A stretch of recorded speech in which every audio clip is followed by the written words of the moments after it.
शुरू करते हैं हमारा चैप्टर पाइथन फंडामेंटल्स। हम इसमें सबसे पहले पढ़ने वाले हैं आईपीओ साइकिल के बारे में। आईपीओ साइकिल क्या होता है, कंप्यूटर किस तरह से काम करता है, इनपुट प्रोसेसिंग आउटपुट। हम पहले कुछ इनपुट देते हैं, कंप्यूटर उस चीज़ को प्रोसेस करता है और फिर हमें एक आउटपुट मिलता है। ये होता है हमारा आईपीओ साइकिल। तो इसे हम कहते हैं आईपीओ साइकिल। और ये करने के लिए हमारे पास एक प्रोग्राम होना मस्ट है। यानी एक प्रोग्राम क्या होता है, एक प्रोग्राम जो होता है वो एक सेट ऑफ इंस्ट्रक्शंस होता है जो कि हमारे प्रोसेसिंग को गवर्न करती है। ठीक है, program is a set of instructions that govern the processing. इस चैप्टर में हम पाइथन के बेसिक्स के बारे में पढ़ने वाले हैं। उनमें आता है character set, tokens, expressions, statements, simple input output और भी कुछ चीज़ें हैं। तो सबसे पहले हम आते हैं पाइथन कैरेक्टर सेट के बारे में। तो पाइथन कैरेक्टर सेट क्या होता है?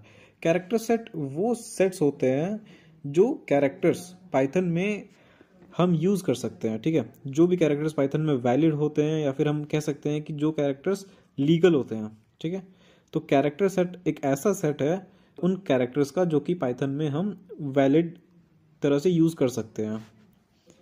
तो कैरेक्टर क्या होता है? कैरेक्टर यानी कि कोई भी लेटर हो गया, कोई डिजिट हो गया या फिर कोई सिंबल हो गया।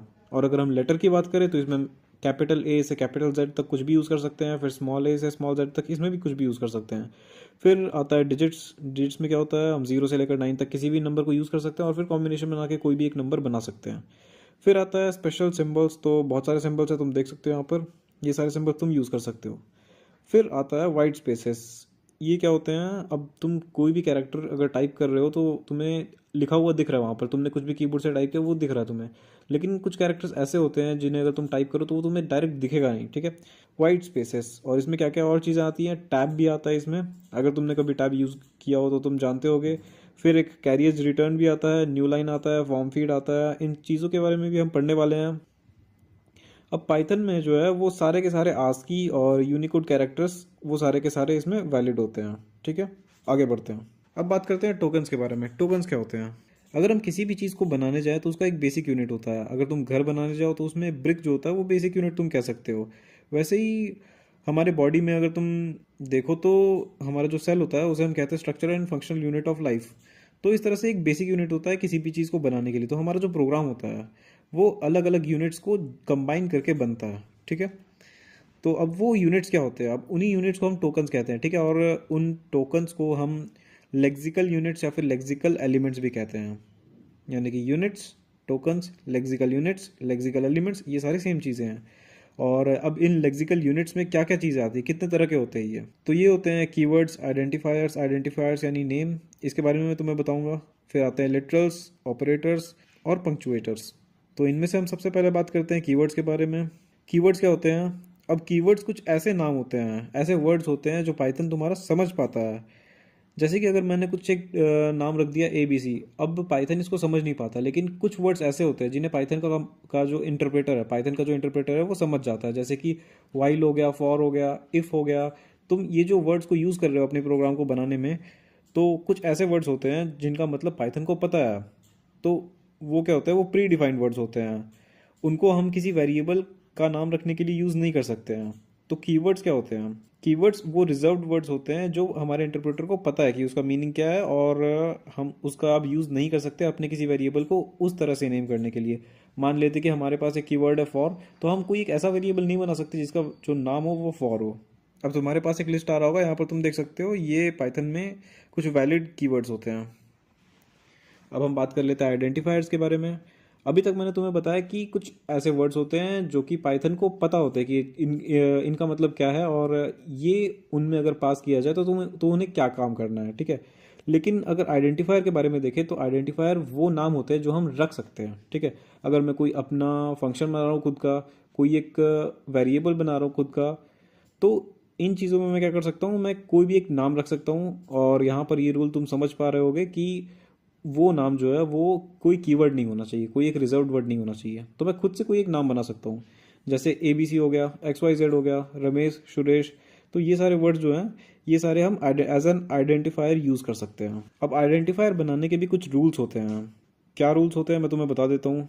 सबसे पहले, आइडेंटिफायर जो कि है वो कीवर्ड नहीं होना चाहिए, ये मैंने अभी अभी तुम्हें बताया। दूसरा रूल क्या है कि पहला जो कैरेक्टर है वो एक लेटर होना चाहिए या फिर अंडरस्कोर हो सकता है। ठीक है, मतलब तुम अपने पूरे वेरिएबल के नाम में या फिर मतलब पूरे आइडेंटिफायर में कोई एक दूसरा कैरेक्टर यूज़ नहीं कर सकते, दूसरा कोई एक स्पेशल सिंबल नहीं यूज़ कर सकते। ठीक है, कैरेक्टर तो बहुत सारे यूज़ कर सकते हो, लेकिन कोई एक स्पेशल सिंबल कोई दूसरा नहीं यूज़ कर सकते। सिर्फ एक अंडरस्कोर यूज़ कर सकते हो, या तो तुम उसे सबसे पहले लगा दो, या तो सबसे बाद में लगाओ, या फिर बीच में कहीं पर भी यूज़ करो। तो इस तरह से तुम सिर्फ अंडरस्कोर का यूज़ कर सकते हो, उसके अलावा और कोई स्पेशल सिंबल यानी कि डॉट हो गया, क्वेश्चन मार्क हो गया, ग्रेटर देन, ये सारे सिंबल्स का तुम यूज़ नहीं कर सकते हो। और पहला कैरेक्टर जो है वो एक डिजिट नहीं हो सकता है। ठीक है, पहला कैरेक्टर कभी भी तुम्हें कोई डिजिट नहीं रखना है। तुम्हें डिजिट रखना है तो तुम बीच में रख दो या फिर एंड में रख दो, वो चलेगा, लेकिन कभी भी तुम्हें शुरू में नहीं रखना है इसे। और हाँ, एक और बात कि पाइथन का जो हम यहाँ पर नाम रखने वाले हैं अपने वेरिएबल का, तो इसके पास कोई वाइट स्पेस नहीं होना चाहिए। जैसे कि अगर मेरे को एक वेरिएबल बनाना, तो उसका नाम मैं रमेश प्रसाद ऐसा अलग अलग नहीं लिख सकता हूँ। अगर मेरे को रमेश प्रसाद लिखना है तो मुझे मुझे उसे साथ में लिखना होगा। ऐसा नहीं है कि मैं एक स्पेस दे दूँ। ठीक है, तो पूरा एक एक वर्ड होना चाहिए, उसे ही हम एक आइडेंटिफायर कह सकते हैं। और एक और बात कि पाइथन जो है वो केस सेंसिटिव है। केस सेंसिटिव मतलब ये लोअर केस और अपर केस के लेटर्स को अलग अलग तरह से ट्रीट करता है। मतलब अगर तुम एक वेरिएबल बना रहे हो स्मॉल ए, और फिर एक दूसरा वेरिएबल बना रहे हो कैपिटल ए, तो इन दोनों को वो अलग अलग तरह से देखता है। इसे हम कहते हैं केस सेंसिटिव। अब आता है लिटरल्स। लिटरल्स क्या होते हैं? लिटरल्स में भी कुछ चीज़ें आती हैं। तो लिटरल हम सिंपली कह सकते हैं कांस्टेंट वैल्यूज़, ऐसे डेटा आइटम्स जिनका वैल्यू जो है वो फिक्स्ड हो। ठीक है, अब पाइथन में बहुत सारे तरह के लिटरल्स होते हैं। तो हम पहले बात करते हैं स्ट्रिंग लिटरल्स के बारे में। तो स्ट्रिंग लिटरल क्या होते हैं? स्ट्रिंग क्या होता है? बेसिकली स्ट्रिंग क्या होता है? हम अगर अलग अलग कैरेक्टर्स का एक सीक्वेंस बना दें और उसे या तो सिंगल कोट या तो डबल कोट या फिर ट्रिपल कोट्स में रख दें, ट्रिपल, और उन कोट से इंक्लोज कर दें, तो हम उसे एक स्ट्रिंग कह सकते हैं। ठीक है, अब हम देख लेते हैं यहाँ पर कि किस तरह से हम एक स्ट्रिंग बना सकते हैं और कौन कौन से तरीके गलत होते हैं स्ट्रिंग बनाने के। यहाँ पर मैंने एक नया फाइल बना लिया strings.py। ठीक है, तो अभी मैं क्या करने वाला हूँ, यहाँ पर एक स्ट्रिंग को एक वेरिएबल में रखने वाला हूँ। तो सबसे पहले मैं एक ए नाम का एक वेरिएबल बनाता हूँ। इसमें मैं रखूँगा किसी स्ट्रिंग को। अब स्ट्रिंग को बनाते कैसे हैं? तो स्ट्रिंग को बनाने के लिए हमें कुछ कैरेक्टर्स चाहिए। ठीक है, जैसे अगर तुम्हें अपना नाम लिखना हो, जैसे यहाँ पर मैं अपना नाम लिखता हूँ, यहाँ पर मैंने अपना नाम लिख दिया, लेकिन अभी ये एक स्ट्रिंग नहीं है, इसे मुझे स्ट्रिंग बनाना है। ठीक है, तो उसके लिए मैं क्या करूँगा, इसके लिए मैं अपने नाम को कोट्स के अंदर एनक्लोज कर दूंगा। कौन से कोट्स? या तो तुम सिंगल कोट्स का यूज़ करो, या तो तुम डबल कोट का यूज़ करो, या फिर ट्रिपल कोट का भी यूज़ कर सकते हो। मैं दिखाता हूँ अभी तुम्हें। जैसे मैं यहाँ पर सिंगल कोट का यूज़ करता हूँ। ठीक है, यहाँ पर मैंने सिंगल कोट का यूज़ कर दिया। अब मैं क्या करूँगा, अब मैं इस चीज़ को प्रिंट कराऊंगा। मैं यहाँ पर लिखता हूँ प्रिंट ए। ठीक है, मैंने यहाँ पर लिख दिया प्रिंट ए।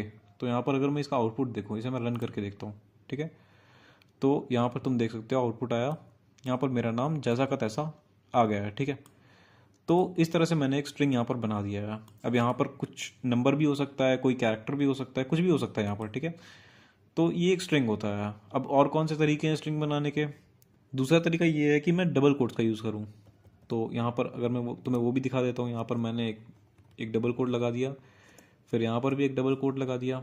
फिर अगर मैं इसे रन करूँ, तो यहाँ पर भी तुम देख सकते हो सेम आउटपुट आ रहा है। कोई फ़र्क पड़ा? कोई फ़र्क नहीं पड़ा, यानी कि ये भी एक स्ट्रिंग है।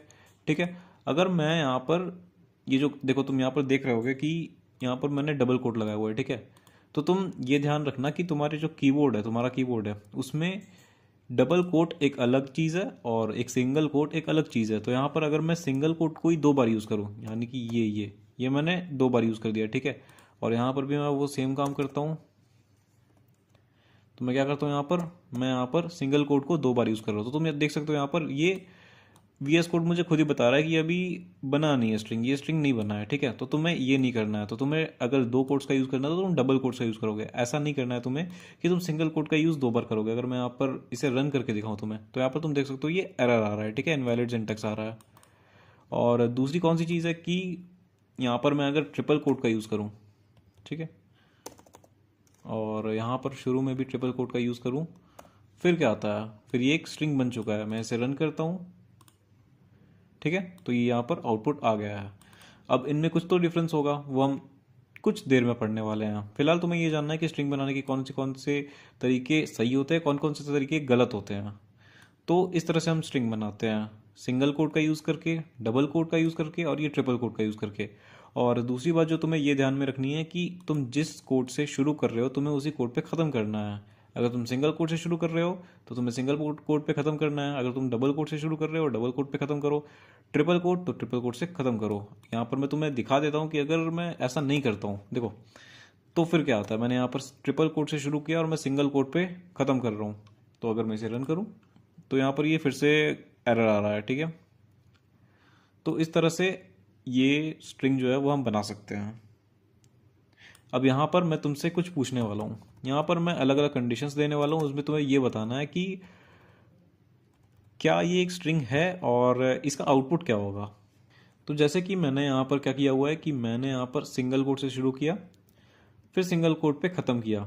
अब अगर मैं इसे ट्रिपल कोड बनाना चाहूँ, यहाँ पर मैंने तुम्हें एक और चीज़ अभी नहीं बताई है कि यहाँ पर मैं अगर सिंगल कोड के बाद डबल कोड रख दूँ यहाँ पर, फिर उसके बाद यहाँ पर भी एक डबल कोड रख दूँ, तब क्या होता है ज़रा मैं तुम्हें रन करके दिखाता हूँ। देखो यहाँ क्या हो रहा है कि ये इस पूरे चीज़ को एक स्ट्रिंग मान ले रहा है, ठीक है। तो फिर मेरा ये डबल कोड जो है वो भी साथ में प्रिंट हो रहा है, ठीक है। तो यहाँ पर ये स्ट्रिंग हम बता रहे हैं कि यहाँ से हमारा स्ट्रिंग जो है वो चालू है। यहाँ पर ये ऑटोमेटिकली डिटेक्ट कर लेगा कि यहाँ पर ये ख़त्म हो रहा है। तो इस पूरी चीज़ को इसने एक स्ट्रिंग मान लिया, यानी कि ये जो डबल कोट यहाँ पर है और यहाँ पर एक डबल कोट है, इन दोनों को भी इसने एक स्ट्रिंग मान लिया। तो यहाँ पर मेरा डबल कोट भी प्रिंट हो जा रहा है, ठीक है।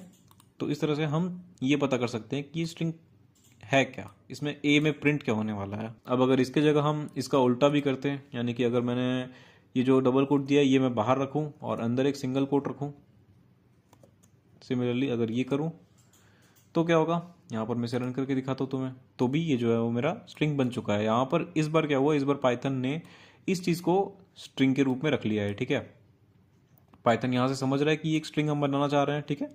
यहाँ से ये समझ रहा है और उसके बाद क्या हो रहा है कि ये इस पूरे चीज़ को ये एक स्ट्रिंग बना दे रहा है और उसे वो ए में डाल रहा है, ठीक है। फिर यहाँ पर हम ए को प्रिंट करवा रहे हैं तो फिर ये हमारा जो आउटपुट है वो निकल के आ जा रहा है। तो ये बहुत सिंपल है, इस तरह से हम एक स्ट्रिंग बना सकते हैं। तो अब हम बात करते हैं नॉन ग्राफिक कैरेक्टर्स के बारे में। तो नॉन ग्राफिक कैरेक्टर्स ऐसे कैरेक्टर्स होते हैं जिन्हें हम टाइप करें लेकिन जिन्हें हम डालें अपने स्ट्रिंग में लेकिन वो दिखे ना, ठीक है। मान लेते हैं कि हमने एक स्ट्रिंग बना दिया हेलो नाम से। अब अगर मैं उसे प्रिंट कराना चाहूँ तो वो मेरे को पूरा का पूरा हेलो दिख जाएगा। लेकिन यहाँ पर कुछ ऐसे एस्केप सीक्वेंसेस होते हैं। एस्केप सीक्वेंस क्या होते हैं वही मैं तुम्हें बता रहा हूँ।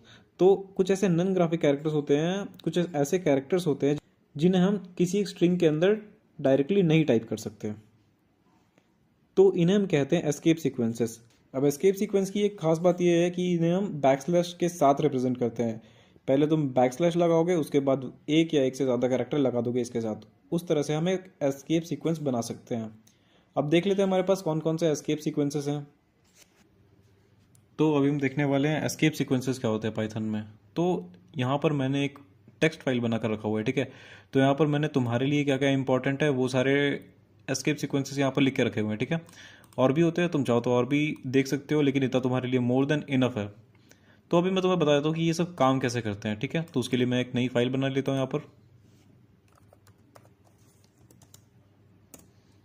यहाँ पर तुम देख सकते हो मैंने escape sequence dot P Y नाम से एक फ़ाइल बना लिया हुआ है। तो यहाँ पर अब मैं तुम्हें दिखाने वाला हूँ कि एस्केप सीक्वेंसेस होते क्या हैं। तो सबसे पहले उसके लिए मैं एक स्ट्रिंग बना लेता हूँ। यहाँ पर मैंने एस वेरिएबल एक स्ट्रिंग बना लिया है, ठीक है। इसके अंदर मैं स्ट्रिंग्स को स्टोर करने वाला हूँ। फिलहाल तो मैं यहाँ पर कुछ रख नहीं रहा हूँ और मैं एस को प्रिंट करवा देता हूँ, ठीक है। यहाँ मैं प्रिंट एस लिख रहा हूँ। अब देखते ज़रा आउटपुट में आता क्या है, ठीक है। यहाँ तुम देख सकते हो ये मेरा आउटपुट है, क्योंकि एस में कुछ है नहीं तो यहाँ पर ये कुछ आउटपुट में कुछ लिखा हुआ आया नहीं है। तो अब हम यहाँ पर कुछ चीज़ें लिख देते हैं, जैसे कि क्या लिखें, ठीक है। तो मैंने यहाँ पर एक टेक्स्ट डाल लिया है अपने एस वेरिएबल के अंदर और मैं इसको प्रिंट करवा रहा हूँ। यहाँ पर मैं सिंपली तुम्हें इसे रन करके दिखाता हूँ। देखो यहाँ पर क्या आ रहा है, ये मेरा जो टेक्स्ट है वो लिखा हुआ आ जा रहा है, ठीक है। तो अब मैं यहाँ पर इसके ऊपर डालने वाला हूँ एस्केप सीक्वेंसेस को, ठीक है। तो एस्केप सीक्वेंसेस ऐसी चीज़ें होती हैं जिन्हें हम डायरेक्टली टाइप नहीं कर सकते, लेकिन हमें उन्हें आउटपुट में दिखाना होता है, ठीक है। तो क्या होते हैं ये, सबसे पहले शुरू करते हैं इससे, ठीक है, बैकस्लैश एन। यहाँ पर तुम इस चीज़ को ध्यान रखो कि ये बैकस्लैश है ना कि फॉरवर्ड स्लैश। तुम्हारे कीबोर्ड में दो तरह के स्लैश होंगे, एक फॉरवर्ड एक बैकवर्ड। तो इस चीज़ का तुम्हें खासकर ध्यान रखना है। तो यहाँ पर न्यू लाइन के लिए हम एक यूज़ करते हैं बैकस्लैश एन। तो इसका हम कैसे यूज़ करें, यहाँ पर अगर मैं यहाँ पर ये जो करना लिखा हुआ है इसके बाद मैं यहाँ पर अगर बैकस्लैश एन लिख दूँ तो क्या होता है, ठीक है। यहाँ पर मैं क्या कर रहा हूँ, एक बैकस्लैश एन लिख दे रहा हूँ और उसके बाद पूरा का पूरा ये जो स्ट्रिंग है वो वैसा का वैसा ही है। अब क्या होता है, यहाँ पर तुम ध्यान रखो कि बैकस्लैश एन जो है वो मैं स्ट्रिंग के अंदर ही लिख रहा हूँ।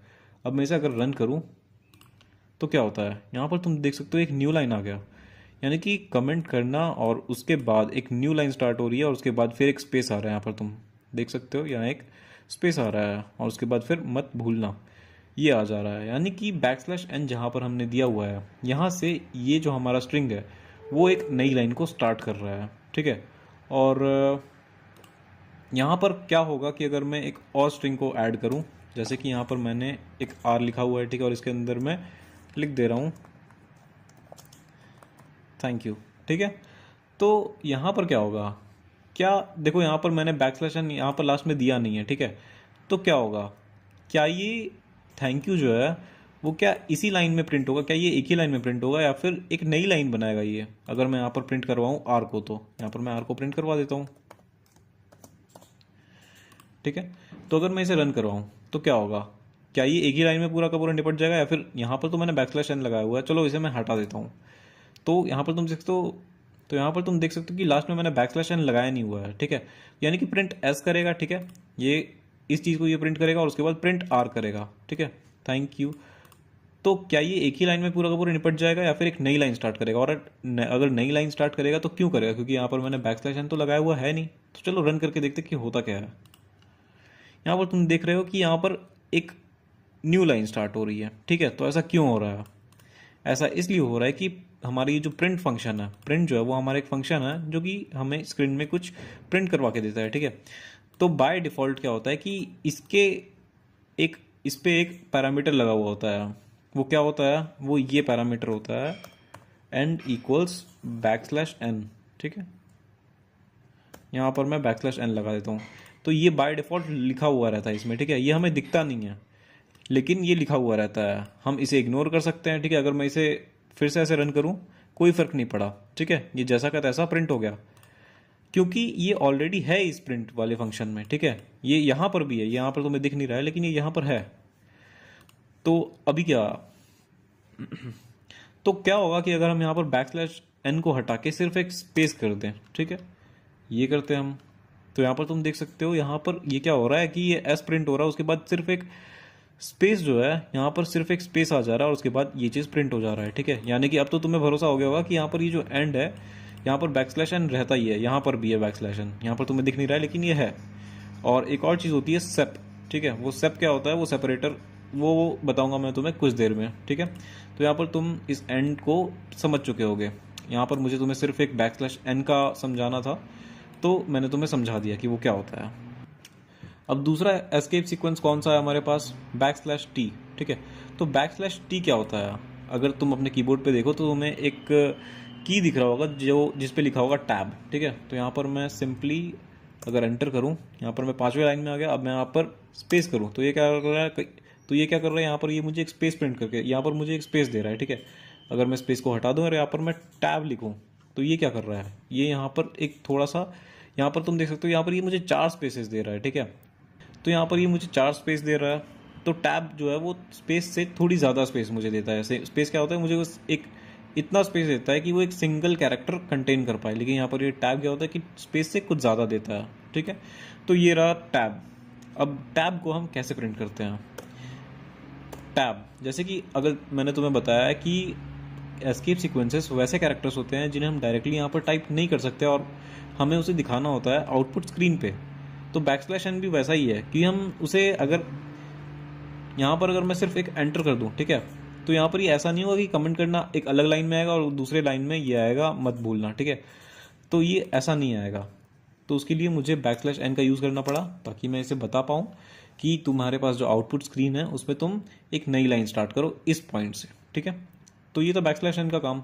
अभी मैं क्या कर रहा हूँ, मैं बैकस्लैश टी का काम करना चाह रहा हूँ। तो यहाँ पर अगर मैं स्पेस की जगह स्पेस को हटाता हूँ मैं यहाँ पर और बैकस्लैश टी करूँ तो यहाँ पर ये मुझे एक टैब डाल के देगा। ठीक है, यानी कि थैंक अलग आएगा और उसके बाद कुछ 4 स्पेसेस आ जाएंगे और उसके बाद यू अलग से आ जाएगा। तो ज़रा मैं इसे रन करके देखूँ, यहाँ तुम देख सकते हो यहाँ मेरे पास 4 स्पेसेस आ गए। तो इस तरह से ये बैकस्लैश टी काम करता है, यानी टैब है।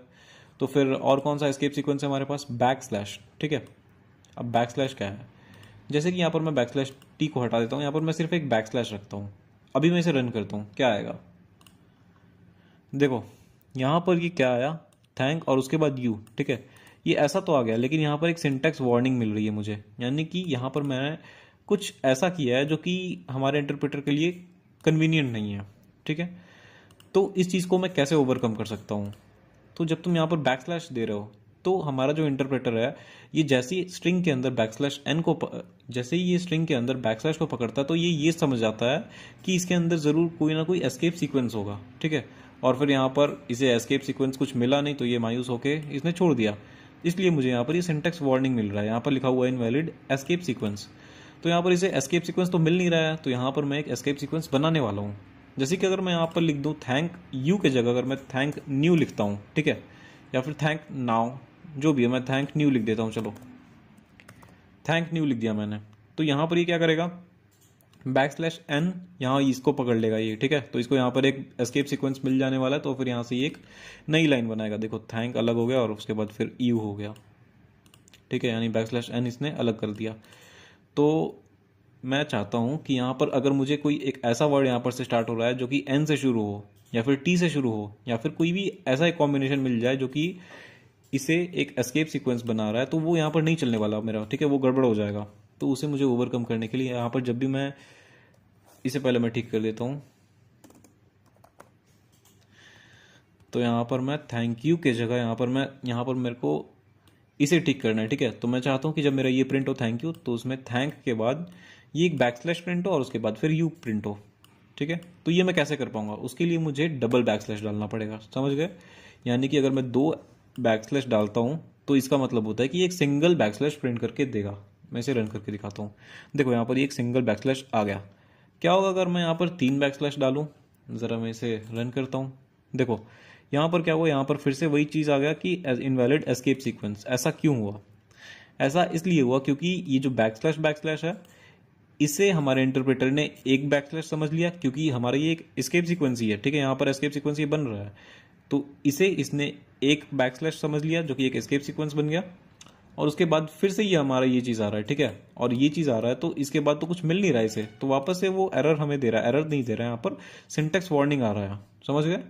ये एरर और सिंटेक्स वार्निंग अलग अलग चीज़ें हैं। तो अगर मैं यहाँ पर एक और बैकस्लैश ऐड करूँ, अब यहाँ पर मैंने even numbers of backslash add कर दिए, तब क्या होगा, ज़रा मैं इसे रन करके देखूँ। तो यहाँ पर देख सकते हो ये हमारा साफ सुथरा जो कोड है वो रन हो गया। यहाँ पर 2 बैकस्लैश आ रहा है, यानी कि इन दोनों बैकस्लैशेस को एक बैकस्लैश मान लिया हमारे इंटरप्रेटर ने, और इन दोनों बैकस्लैश को एक बैकस्लैश मान लिया हमारे इंटरप्रेटर ने, यानी कि इधर का एक बैकस्लैश अलग हो गया, इधर का एक बैकस्लैश अलग हो गया। तो इस तरह से मेरे पास 2 बैकस्लैश यहाँ पर आ गए। तो ये था बैकस्लैश का एस्केप सीक्वेंस। अब क्या है, सिंगल कोट। तो सिंगल कोट हम कैसे डालेंगे यहाँ पर, जैसे कि तुम देख रहे हो यहाँ पर कि नहीं, यहाँ नहीं, एस्केप सीक्वेंस, हाँ इस प्रोग्राम में, यहाँ पर मैं इसे पहले हटा देता हूँ।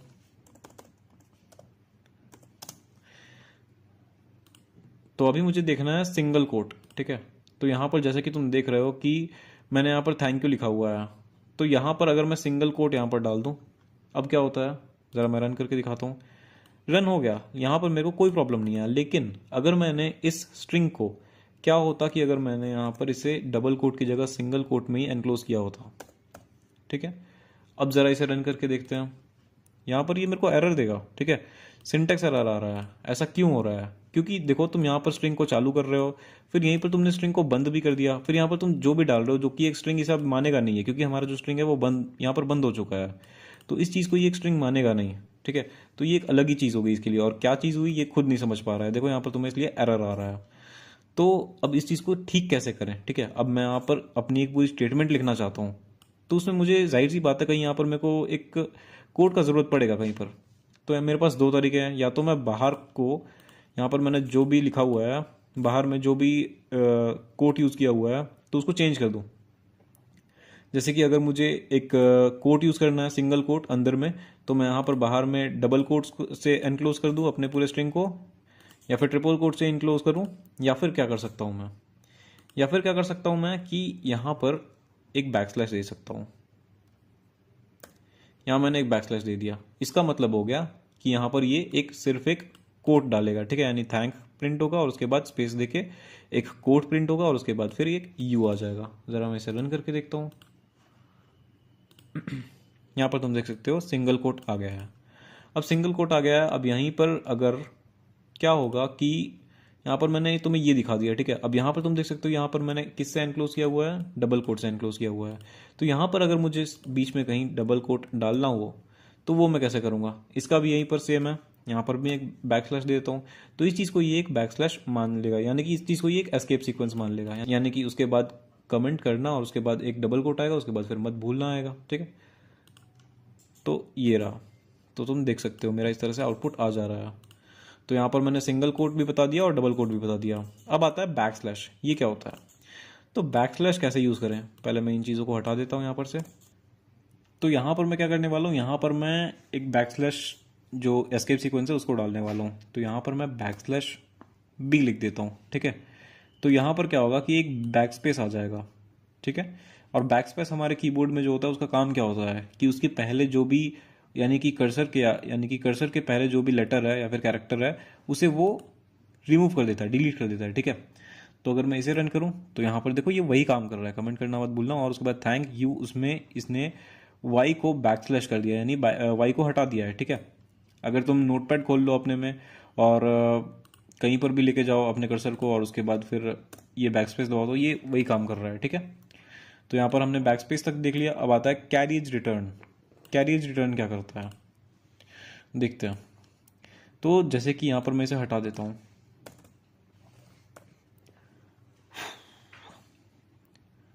अब यहाँ पर जैसे कि मेरे पास दो स्ट्रिंग्स है, ऊपर का एक स्ट्रिंग अलग, नीचे का एक स्ट्रिंग अलग। मैं यहाँ पर क्या करता हूँ कि यहाँ पर मैं एक बैक स्लैश आर कर देता हूँ। अब मैं इसे रन करता हूँ, कोई चेंज आया नहीं, कोई चेंज नहीं आया, ठीक है। ऐसा क्यों हुआ अभी बताता हूँ मैं तुम्हें। जैसे कि यहाँ पर मैंने बैक स्लैश आर डाला तो यहाँ पर अभी तक कोई चेंज नहीं आया है, लेकिन क्या होगा कि अगर मैं बीच में कहीं पर डाल दूँ बैक स्लैश आर, ये मैंने बैक स्लैश आर डाला, अभी देखते क्या होता है। यहाँ पर तुम देख सकते हो हमारा जो स्ट्रिंग है वो काफ़ी बिगड़ चुका है। ये कैसे हुआ, ये कैसे हुआ, क्योंकि यहाँ पर मैंने क्या किया था, कमेंट करना मत, ठीक है। और उसके बाद एक स्पेस है, ठीक है, तुम्हें दिख रहा होगा यहाँ पर एक स्पेस है, उसके बाद फिर बी है, ठीक है। तो इतना तक मान लेते कि हमारे इंटरप्रेटर ने प्रिंट कर दिया। यहाँ पर तुम्हें ये आउटपुट नहीं दिख रहा है, लेकिन मान लो कि इसे इसने प्रिंट कर दिया और फिर भूलना, ठीक है, HULNA, ठीक है, ये जो चीज़ है ये लिखा हुआ है। तो कैरियज रिटर्न का ये काम है कि कैरियज रिटर्न के बाद जो चीज़ें लिखी हुई है, ठीक है, उनको ये उठा के इधर रख दे और रिप्लेस कर दे, ठीक है। तो यहाँ पर मेरे पास कितने कैरेक्टर्स हैं, 1 2 3 4 5, ठीक है। यहाँ पर मेरे पास 5 कैरेक्टर्स हैं। यहाँ पर अगर हम गिनना शुरू करें तो 1 2 3 4 5, ठीक है, यहाँ तक है। तो अगर मैं HULNA इसको यहाँ पर से रिप्लेस करूँ HULNA और उसके बाद फिर NT आ जाएगा, ठीक है। तो मेरे पास जो चीज़ बनेगा वो चीज़ यहाँ पर लिखा हुआ आ रहा है HULNA और उसके बाद फिर NT, ठीक है, यहाँ पर से देख रहे हो तुम NT, तो यहाँ पर ये NT लिखा हुआ है, उसके बाद फिर यहाँ से आके यहाँ तक आ रहा है, ठीक है। यानी कि यहाँ पर पहले ये इसे ले रहा है और उसके बाद फिर बैक स्लैश आर यानी कि कैरियज रिटर्न जो है वो क्या कर रहा है कि आगे की जितने कैरेक्टर्स है हमारे पास वो उठा के इधर से रिप्लेस कर दे रहा है शुरू से, और उसके बाद इस स्ट्रिंग को प्रिंट कर रहा है। तो ये काम है बैक स्लैश आर यानी कि कैरियज रिटर्न का। और फिर जो है वो जैसा का तैसा हमारा प्रिंट जो है वो हो रहा है। अब दूसरा कौन सा स्किप सीक्वेंस है, वह फॉर्म फीड।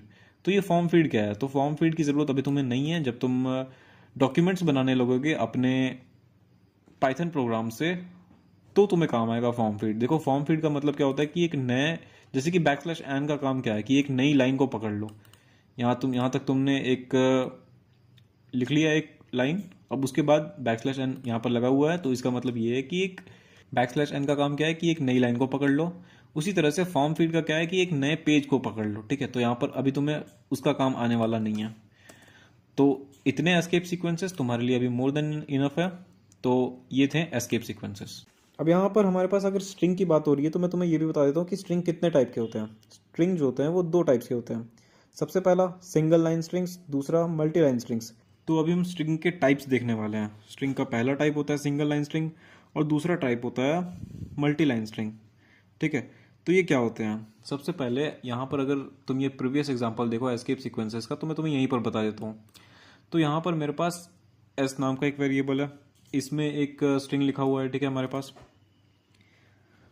तो यहाँ पर क्या है, यहाँ पर कि ये डबल कोट से एनक्लोज किया हुआ है, ठीक है। तो ये एक सिंगल लाइन स्ट्रिंग है, यहाँ पर ये सिंगल लाइन से एनक्लोज किया हुआ है, तो ये एक सिंगल लाइन स्ट्रिंग है, ठीक है। तो ये होता है सिंगल लाइन स्ट्रिंग। और अगर मुझे इसे मल्टी लाइन में करना है, ठीक है, तो मल्टी लाइन एक अलग स्ट्रिंग है।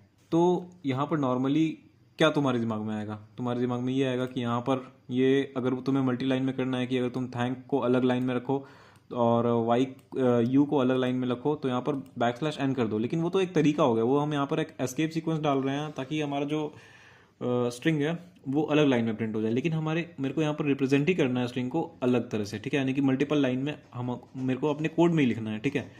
तो मैं वो कैसे करूँगा, तो उसके लिए मैं यहाँ पर अपने कर्सर को ले आता हूँ, ठीक है। और यहाँ पर मैं सिंपली अगर एंटर करूँ तो नॉर्मली क्या लगेगा हमें कि एक मल्टी लाइन हो गया, ठीक है। लेकिन यहाँ पर ये नहीं होगा क्योंकि अभी अभी हमने एस्केप सीक्वेंस में पढ़ा था, तो ये तो नहीं हो सकता, ठीक है, ऐसे नहीं हो सकता ये। तो इसे मैं ठीक कर देता हूँ। तो ये थैंक यू है, ठीक है। तो इसे मुझे मल्टी लाइन में करना है, तो उसके लिए मैं क्या करूँगा कि मैं यहाँ पर, तो ये एक सिंगल लाइन स्ट्रिंग है, ये एक मल्टी लाइन स्ट्रिंग तो है नहीं, ये भी एक सिंगल लाइन स्ट्रिंग है, मल्टी लाइन स्ट्रिंग तो है नहीं। तो मैं चाहता हूँ कि अब मैं एक मल्टी लाइन स्ट्रिंग को देखूँ कि वो कैसे बनाया जाता है, ठीक है। तो उसके दो तरीके हैं, या तो तुम सिंगल कोट और डबल कोट का ही यूज़ करके बना सकते हो, ठीक है, तुम ऐसे बना सकते हो, उसका एक अलग तरीका है। और दूसरा एक है ट्रिपल कोट्स का, ठीक है। तो मैं यहाँ पर तुम्हें पहले ट्रिपल कोट वाला दिखा देता हूँ, वो ज़्यादा ईजी है, ठीक है। चलो, तो मैंने यहाँ पर इस चीज़ को एक स्ट्रिंग बना लिया ट्रिपल कोट्स के अंदर। तो अभी क्या हो रहा है कि मैं इस चीज़ को अगर यहाँ पर एंटर कर दूँ, ठीक है, तो तुम देख सकते हो यहाँ पर कुछ चेंज हुआ नहीं।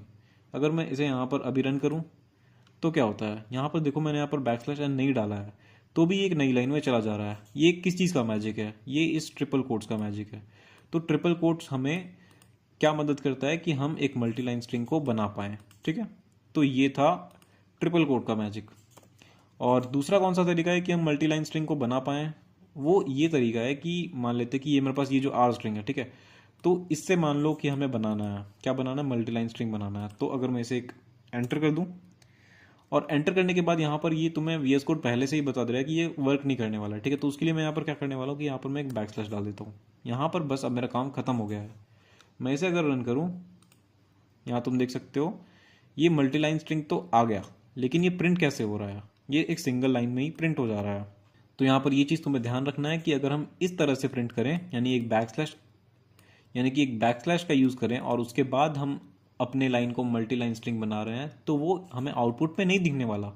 लेकिन अगर हम यहाँ पर जो है वो ऐसे करके एंटर कर दें, ठीक है, यहाँ पर मैंने एक एंटर कर दिया, कमेंट करना, और उसके बाद फिर एक एंटर कर दिया, और उसके बाद हम यहाँ पर ट्रिपल कोट्स का यूज़ कर रहे हैं, तो इस चीज़ में क्या हो रहा है कि यहाँ पर एक नई लाइन स्टार्ट हो जा रही है, ठीक है। तो नई लाइन कब स्टार्ट हो रही है, जब हम ट्रिपल कोट्स का यूज़ कर रहे हैं और अपने कोड में ही एंटर किए जा रहे हैं, मतलब कि अलग अलग लाइंस में काम किए जा रहे हैं और ट्रिपल कोट्स में कर रहे हैं। तो इस तरह से हम ये एक तरीका हो गया मल्टी लाइन स्ट्रिंग बनाने का। और दूसरा कौन सा तरीका है कि हम इस सिंगल लाइन स्ट्रिंग के अंदर, यानी कि सिंगल कोड से जो स्ट्रिंग है जिसे हम एनक्लोज कर रहे हैं, तो उसमें हम एंटर डाल दें और यहाँ पर हम एक \, डाल दें, ठीक है। तो \, अगर हम डालेंगे तो ये इस चीज़ को एक स्ट्रिंग मान लेगा, ठीक है। और ये प्रिंट कैसे करेगा, ये देखो यहाँ पर ये अलग तरीके से प्रिंट नहीं कर रहा है, ये यहाँ पर सीधा साधा यहाँ पर थैंक यू को प्रिंट कर दे रहा है, ना कि ये एक दूसरी लाइन शुरू कर रहा है। दूसरी लाइन कौन शुरू कर रहा है, ये तरीका, ठीक है, ये ट्रिपल कोट्स का। तो ये था एक तरीका। अब मैं तुम्हें एक नई चीज़ बताने वाला हूँ जो कि है साइज ऑफ स्ट्रिंग, यानी स्ट्रिंग का साइज कितना है, कितने कैरेक्टर्स होते हैं स्ट्रिंग में, ये कैसे पता करें। अब तुम बोल रहे हो कि यहाँ पर हम गिन लेते हैं, यहाँ कितने कैरेक्टर्स हैं, 1 2 3 4 5 6 7 8 9, गिन लिया, हो गया। तो स्ट्रिंग का क्या लेंथ है वो हमने पता कर लिया। लेकिन हमारे पास एक फंक्शन भी होता है और उस फंक्शन का नाम है len फंक्शन, ठीक है। वो हमें क्या करके देता है, वो हमें स्ट्रिंग का जो है वो लेंथ वो बता के देता है। तो मैं यहाँ पर तुम्हें वो चीज़ बताता हूँ कि वो क्या है। तो यहाँ पर मैंने len फंक्शन का यूज़ किया हुआ है, ठीक है। यहाँ पर मैं प्रिंट के अंदर क्या कर रहा हूँ, len ऑफ r करवा रहा हूँ, ठीक है। तो इस तरह से हम एक फंक्शन को रिप्रेजेंट करते हैं। पहले फंक्शन का नाम होता है, ठीक है, जब हम उसे कॉल कर रहे होते हैं तो पहले फंक्शन का नाम होता है और उसके अंदर कुछ आर्ग्यूमेंट होता है, यानी किसी वेरिएबल को हम यहाँ पर डाल देते हैं या फिर किसी वैल्यू को डाल देते हैं, तो यहाँ पर उसे हम आर्ग्यूमेंट कहते हैं, ठीक है। जब हम उसे कॉल कर रहे होते हैं तब फिलहाल हम फंक्शन को कॉल कर रहे हैं, यानी कि फंक्शन को बुला रहे हैं। तुम्हें बस इतना जानना है फंक्शन क्या होता है, वो मैं कुछ देर में तुम्हें बताने वाला हूँ, ठीक है। तो यहाँ क्या हो रहा है, ये प्रिंट भी एक फंक्शन है, ठीक है। तुम देख रहे हो कि यहाँ पर एक नाम है, उसके अंदर फिर उसके बाद फिर पैरेंथेसिस है और उसके अंदर कुछ वैल्यू है, ठीक है। और अब ये वैल्यू में भी क्या है, ये जो वैल्यू है वो भी एक फंक्शन है, तो ये एक फंक्शन है, फंक्शन का नाम, और उसके बाद ये इस तरह से हम इसके अंदर कुछ डाल रहे हैं, ठीक है। तो ये अब कैसे काम करने वाला है, ज़रा मैं इसे तुम्हें रन करके दिखाता हूँ, ठीक है। तो सबसे पहले क्या हो रहा है कि प्रिंट हो रहा है एस, ठीक है, यहाँ पर ये एस प्रिंट हो गया। प्रिंट हो रहा है आर, ये आर यहाँ पर प्रिंट हो गया। प्रिंट हो रहा है लेन ऑफ आर, यानी कि आर में क्या लेंथ है, ठीक है। तो यहाँ पर तुम काउंट कर सकते हो, यहाँ पर ये 5 6 7 8 9, ठीक है। तो यहाँ पर ये 9 प्रिंट हो गया, यानी कि आर में कितने कैरेक्टर्स हैं, 9 प्रिंट हो गया। अब यहाँ पर मेरे पास है एस, ठीक है, एस को मैं यहाँ पर प्रिंट करवा रहा हूँ कि एस में एस का जो लेंथ है वो क्या है। तो एस को अगर तुम काउंट करो तो यहाँ पर तुम देख सकते हो, यहाँ पर मैंने काउंट कर लिया, ये 24 है, ठीक है। तो इस तरह से जो है वो लेन फंक्शन काम करता है। अब यहाँ पर एक और चीज़ तुम्हें देखना है, यहाँ पर अगर मैं \n करूँ तो क्या होगा। जैसे कि अगर ये तो काफ़ी बड़ा हो गया, 24 है, चलो मैं यहाँ पर से हटाता हूँ और इसको मैं थोड़ा छोटा कर देता हूँ, ठीक है। और यहाँ पर मैं \n करता हूँ, ठीक है। तो अब तुम बताओ मुझे कि इसकी क्या वैल्यू होनी चाहिए, इसकी जो लेंथ है वो क्या होनी चाहिए, क्या होनी चाहिए। क्या ये 1 2 3 4 5 होनी चाहिए, या फिर क्या इस चीज़ को ये एक मान लेगा, एस्केप सीक्वेंसेस को पूरा एक मान लेगा, यानी कि 1 2 3 4 ये होनी चाहिए, या फिर क्या ये सिंपली YOU को 3 प्रिंट करने वाला है, क्या होगा ये।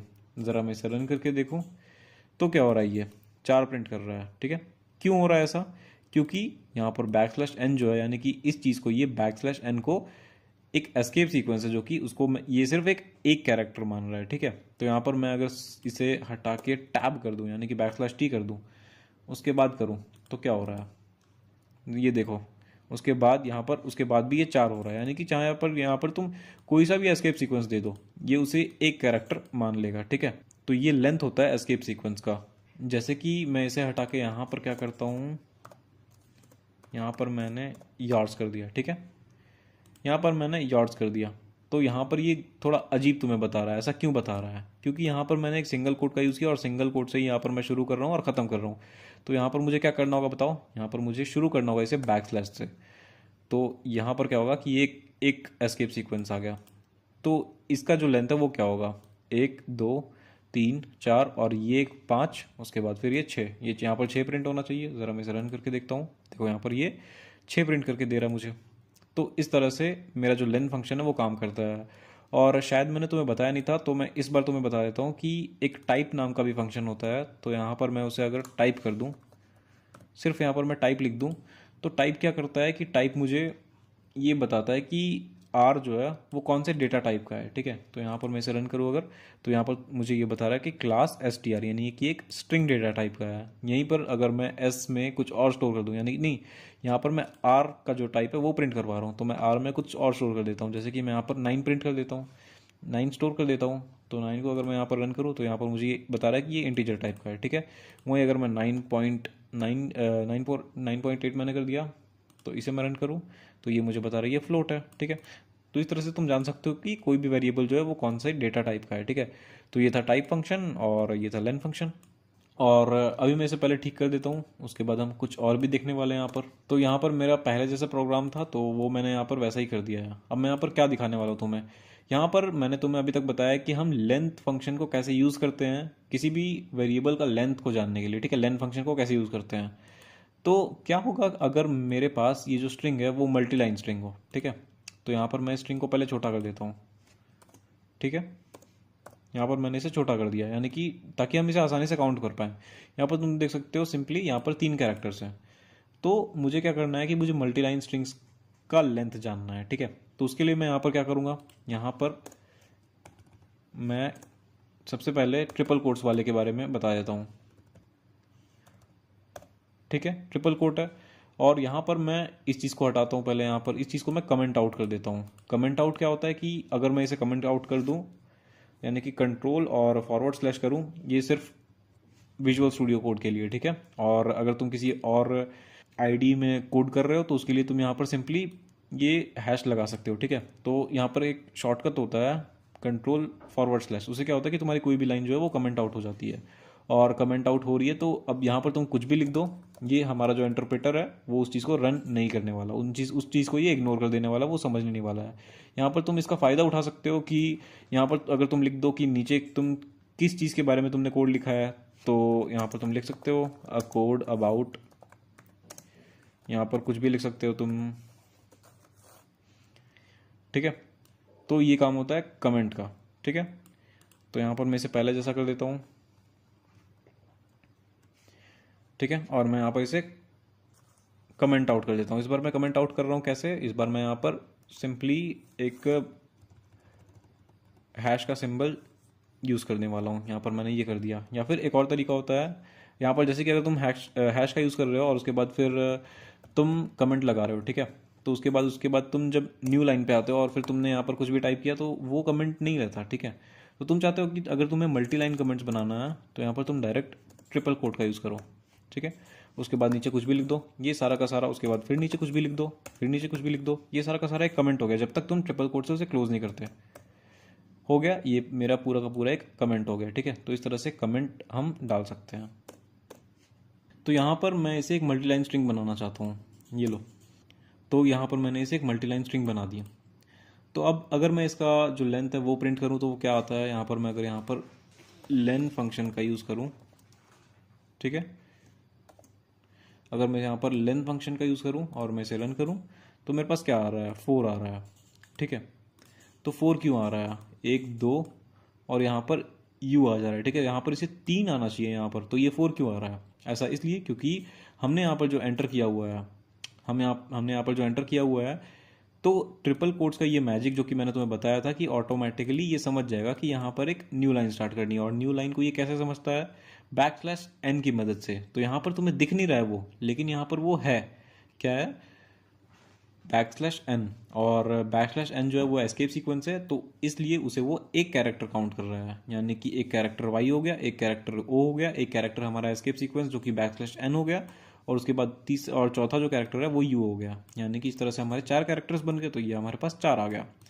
तो इस तरह से हम लेन फंक्शन का यूज़ कर सकते हैं मल्टीलाइन स्ट्रिंग के लिए। तुम्हारे एग्जाम में ये क्वेश्चन आ सकता है और ये तुम्हें कंफ्यूज कर सकता है, तो तुम इसका खास ख्याल रखो।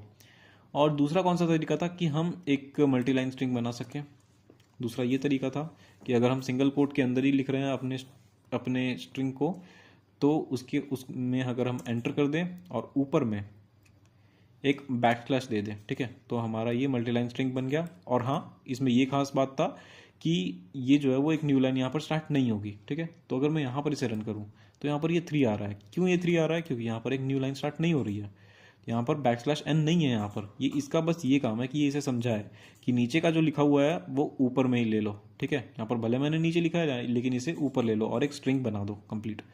तो ये YOU, तो इस तरह से ये मेरा 3 हो गया लेंथ। तो ये इस तरह से लेन फंक्शन जो है वो काम करता है। अब हमारे पास नेक्स्ट जो लिटरल है वो है न्यूमेरिक लिटरल। अब न्यूमेरिक लिटरल के भी टाइप्स होते हैं, कौन कौन से, इंट, फ्लोट और कॉम्प्लेक्स। तो सबसे पहले हम बात करते हैं इंटीजर्स की। तो इंटीजर्स हम सब जानते हैं क्या होता है, पॉजिटिव और नेगेटिव वाले सारे जो होल नंबर्स होते हैं उन्हें हम इंटीजर्स कहते हैं। ध्यान रहे कि कोई भी डेसिमल पॉइंट वाले जो नंबर्स होते हैं जैसे कि 1.2, 2.3, इस तरह की चीज़ों को हम इंटीजर्स में नहीं काउंट करते हैं। इन चीज़ों को हम किन में काउंट करते हैं, फ्लोट में। अगर तुम्हें किसी भी नंबर में डेसिमल दिख जाए, डेसिमल पॉइंट दिख जाए, यानी कि 1.0 भी दिख जाए अगर, तो वो भी एक फ्लोट डेटा टाइप है। और नेक्स्ट कौन सा है हमारे पास, कॉम्प्लेक्स। हम सब ने अपने जूनियर क्लासेस में पढ़ा होगा कॉम्प्लेक्स नंबर्स के बारे में। तो उसमें हम एक चीज़ यूज़ करते हैं जिन्हें हम कहते हैं आयोटा, √-1। इस चीज़ को हम स्मॉल आई से रिप्रेजेंट करते हैं, लेकिन यहाँ पर हम जे से रिप्रेजेंट करने वाले हैं, ठीक है। तो ये हमारे नंबर को कॉम्प्लेक्स बनाने में हेल्प करता है। अब यहाँ पर हम कॉम्प्लेक्स नंबर को a+bj के फॉर्म में रिप्रेजेंट करते हैं, जिनमें से a और b जो है वो फ्लोट नंबर्स होते हैं, ठीक है, वो फ्लोटिंग नंबर्स होते हैं, यानी डेसिमल वाले नंबर्स होते हैं। और यहाँ पर ये जो j है ये सिंपली रिप्रेजेंट करता है √-1 को, यानी आयोटा को, जो कि एक इमेजिनरी नंबर है। और यहाँ पर अब तुम्हें ये जो फॉर्म दिख रहा है a+bj, तो इसमें मैं तुम्हें बताना चाहूँगा कि कौन सा पार्ट कौन सी चीज़ है। तो a जो है वो हमारा रियल पार्ट है और b जो है वो इमेजिनरी पार्ट है। तो इस तरह से हम एक कॉम्प्लेक्स नंबर को रिप्रेजेंट कर सकते हैं अपने पाइथन प्रोग्राम में। बाकी और भी ऑपरेशंस हम कर सकते हैं अपने कॉम्प्लेक्स नंबर पे।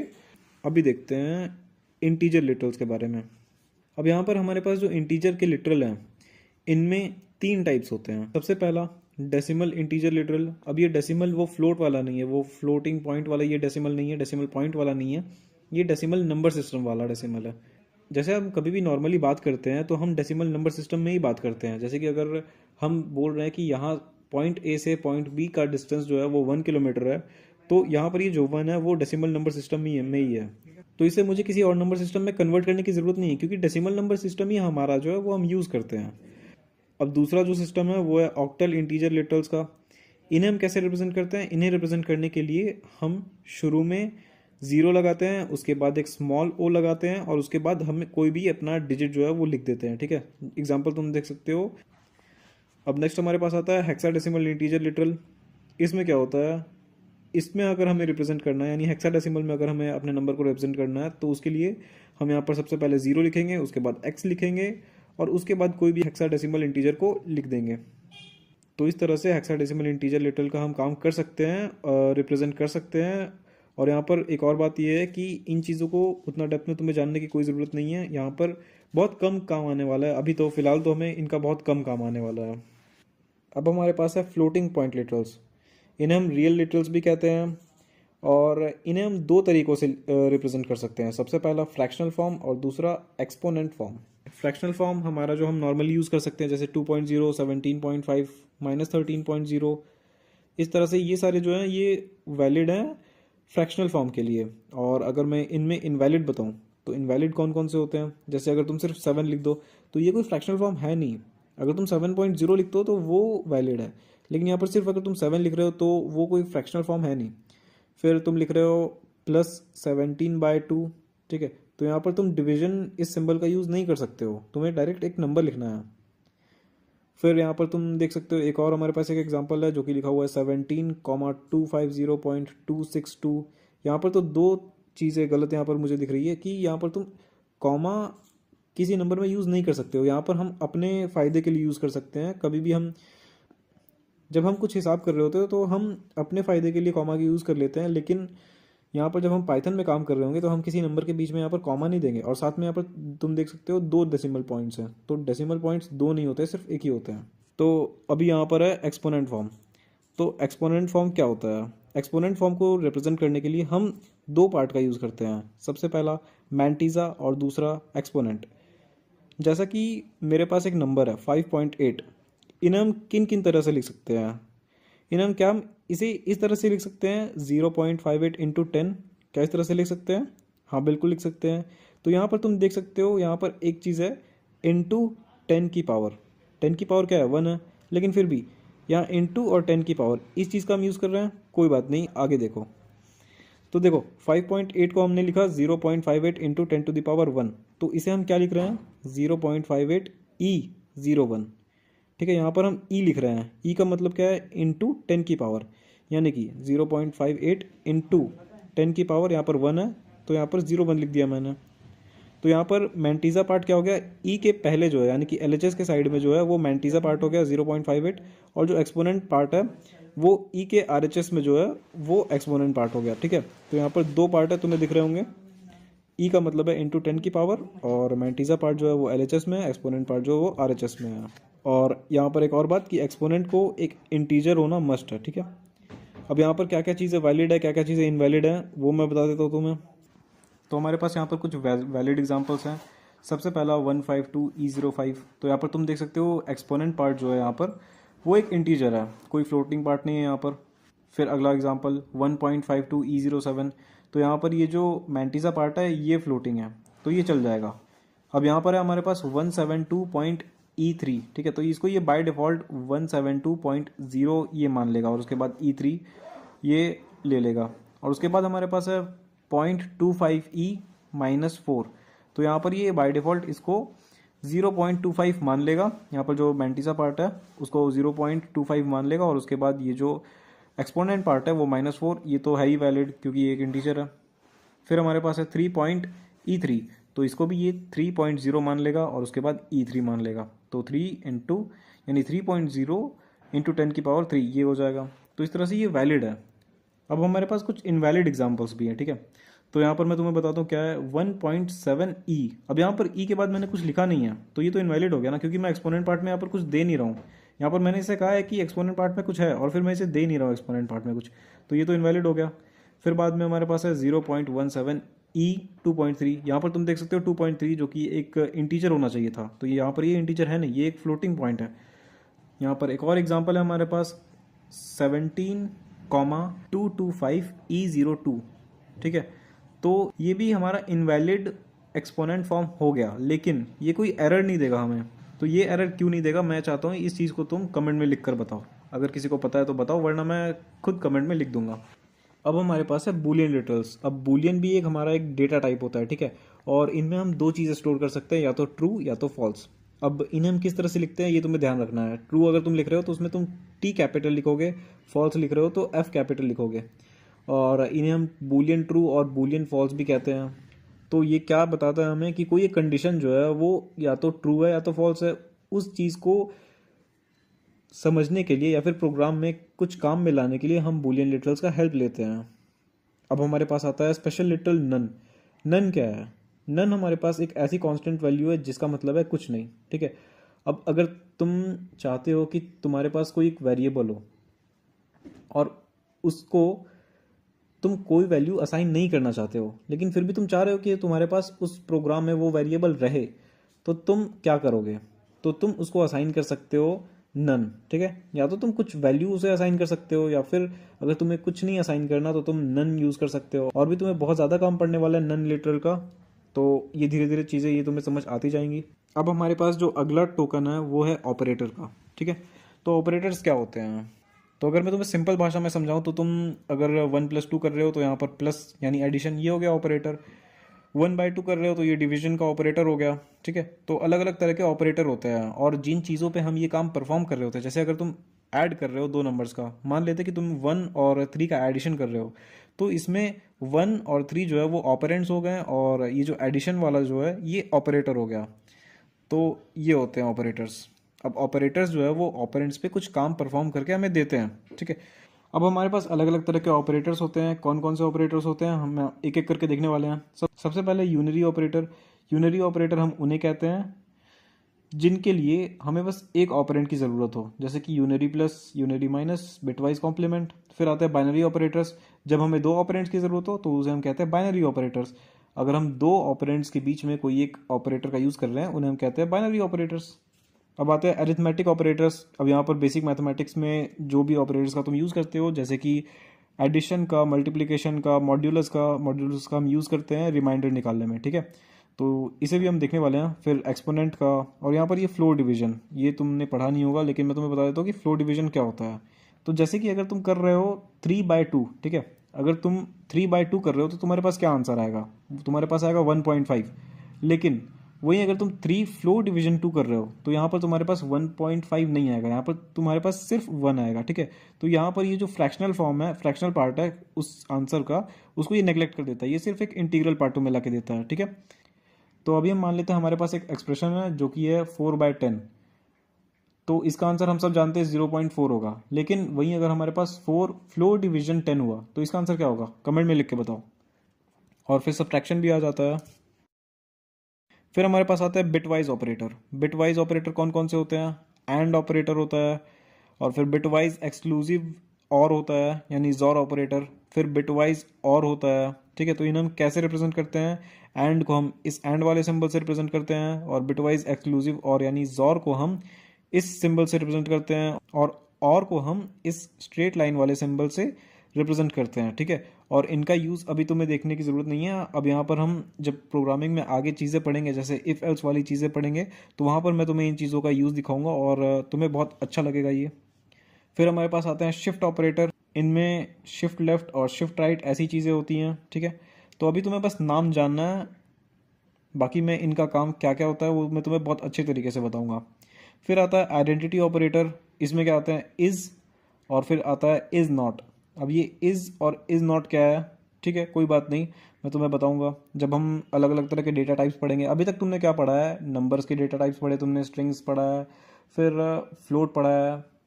तो आगे हम और भी डेटा टाइप्स पढ़ने वाले हैं, जैसे कि सेट हो गया, फिर डिक्शनरी, लिस्ट, टपल्स, इस तरह के अलग अलग डेटा टाइप्स हैं जिनमें हम अपने डेटा को स्टोर करते हैं अलग अलग तरीके से। तो इनमें हम अलग अलग ऑपरेशंस परफॉर्म करते हैं, इनमें हम लूप्स लगाते हैं, इनमें हम कंडीशनल स्टेटमेंट्स लगाते हैं। तो उसमें हम इन ऑपरेटर्स का यूज़ करने वाले हैं।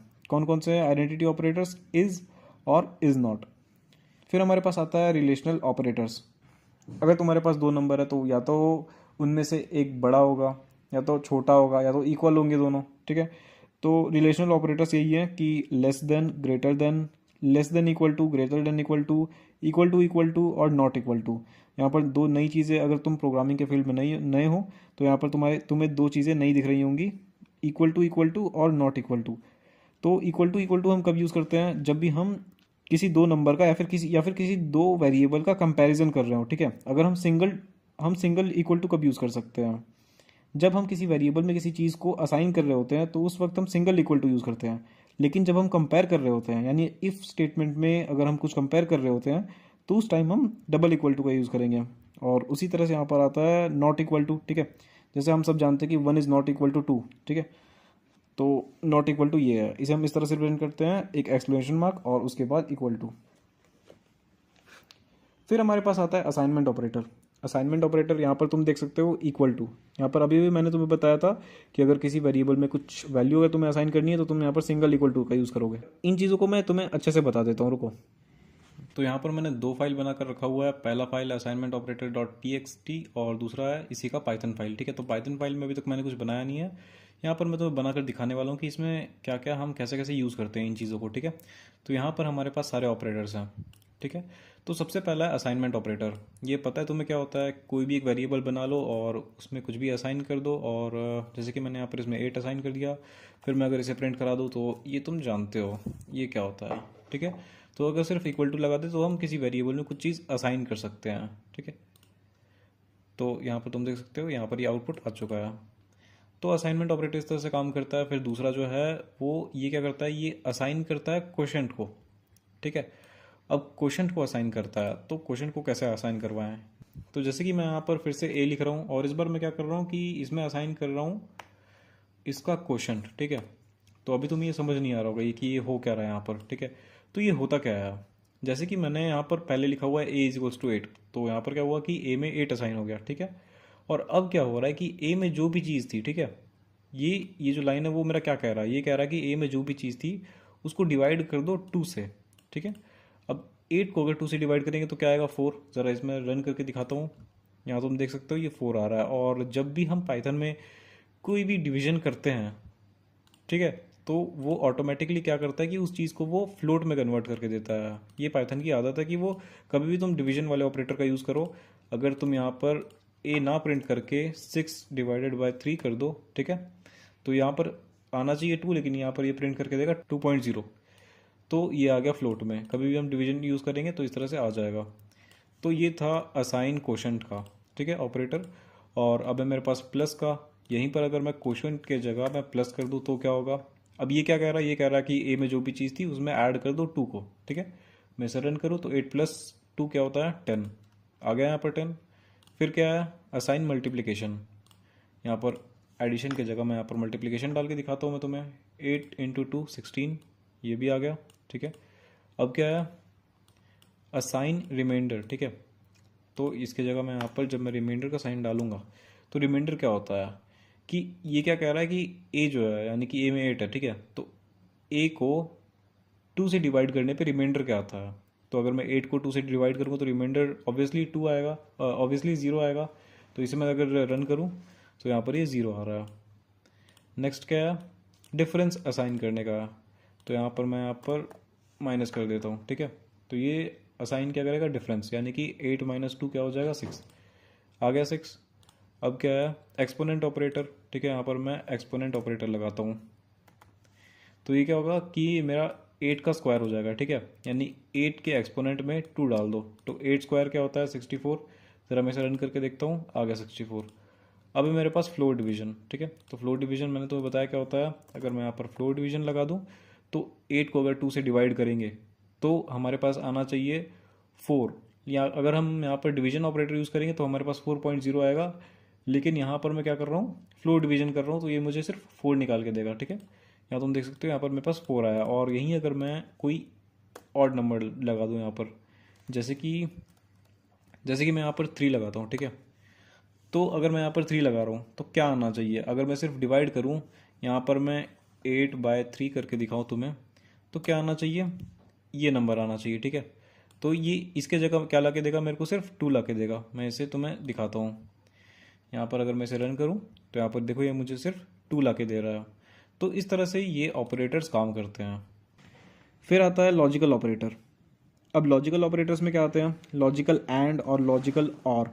अब इससे पहले वाला जो चैप्टर था बूलियन लॉजिक, उसमें काफ़ी तरह के अलग अलग लॉजिक गेट्स थे, लॉजिक सर्किट्स थे। मैंने बहुत अच्छे से उसमें भी एनिमेशन की हेल्प से बताया सब कुछ।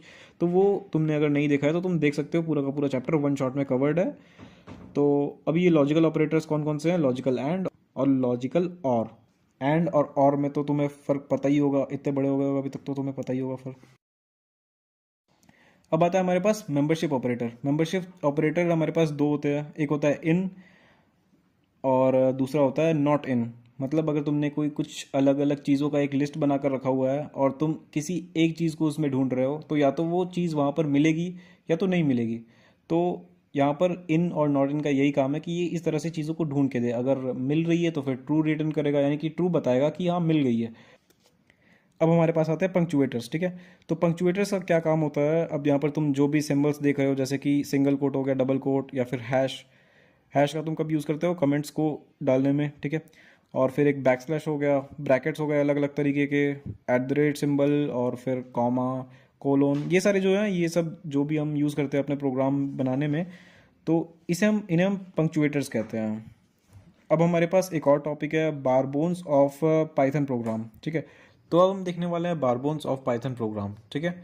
तो इनमें हम क्या देखने वाले हैं, statements, expressions, comments, function, block indentation, ये चीज़ें हम देखने वाले हैं कि किन चीज़ों को हम क्या बोलते हैं, ठीक है। तो सबसे पहले हम बात करते हैं एक्सप्रेशंस क्या होते हैं, ठीक है। अब एक्सप्रेशन कोई ऐसी चीज़ होती है जिसका रिजल्ट कोई वैल्यू हो, मतलब कि अगर तुम यहाँ पर देखो, ठीक है। तो मैं अगर मान लेते हैं कि हमें ये नहीं लिखा हुआ है, ठीक है, मान लेते हैं कि हमारे पास ये लिखा हुआ है 1+2, इतना लिखा हुआ है। तो ये जो चीज़ है, ठीक है, यहाँ इस चीज़ को मत गिनो, यहाँ पर मैंने इसे सिर्फ कमेंट आउट करने के लिए लगाया। तो ये जो चीज़ है, इसे हम, इसका वैल्यू क्या होगा, 3, ठीक है। तो इसका कोई एक वैल्यू निकल के आ रहा है, तो ये एक एक्सप्रेशन हो गया मेरा, ठीक है। तो इसके जगह अगर मेरे पास ये a होता, a+2 होता, और a में मैंने ऊपर में कहीं पर स्टोर करके रखा होता 1, तो क्या होता, 1+2, ये भी 3 होता। तो इसे भी हम एक एक्सप्रेशन कह सकते हैं। तो ऐसी चीज़ जिसका कोई वैल्यू निकल के आया हमारे पास, उसको हम एक एक्सप्रेशन कह सकते हैं। जैसे कि अगर मैं यहाँ पर, तुम यहाँ पर देख सकते हो, नम नाम का एक वेरिएबल है, और यहाँ पर हमने मॉड्यूलस ऑपरेटर लगाया, उसके बाद फिर आई लिखा हुआ है, ठीक है।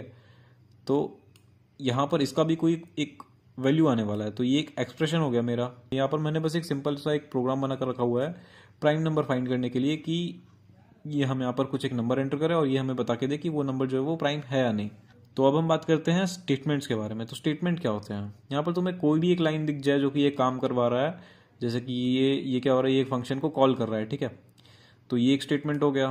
फिर बाद में यहाँ पर मैं अब क्या कर रहा हूँ, यहाँ पर मैं अपने इस वेरिएबल में कुछ स्टोर करवा रहा हूँ, ठीक है, कुछ इस वेरिएबल में असाइन कर रहा हूँ। तो यहाँ पर भी ये काम हो रहा है मेरा, ठीक है। तो ये भी एक मेरा ये एक स्टेटमेंट हो गया, ठीक है। तो एक एक लाइन यहाँ पर हम, मेरा एक जो है वो स्टेटमेंट है। तो इस तरह से ये एक मेरा स्टेटमेंट होता है।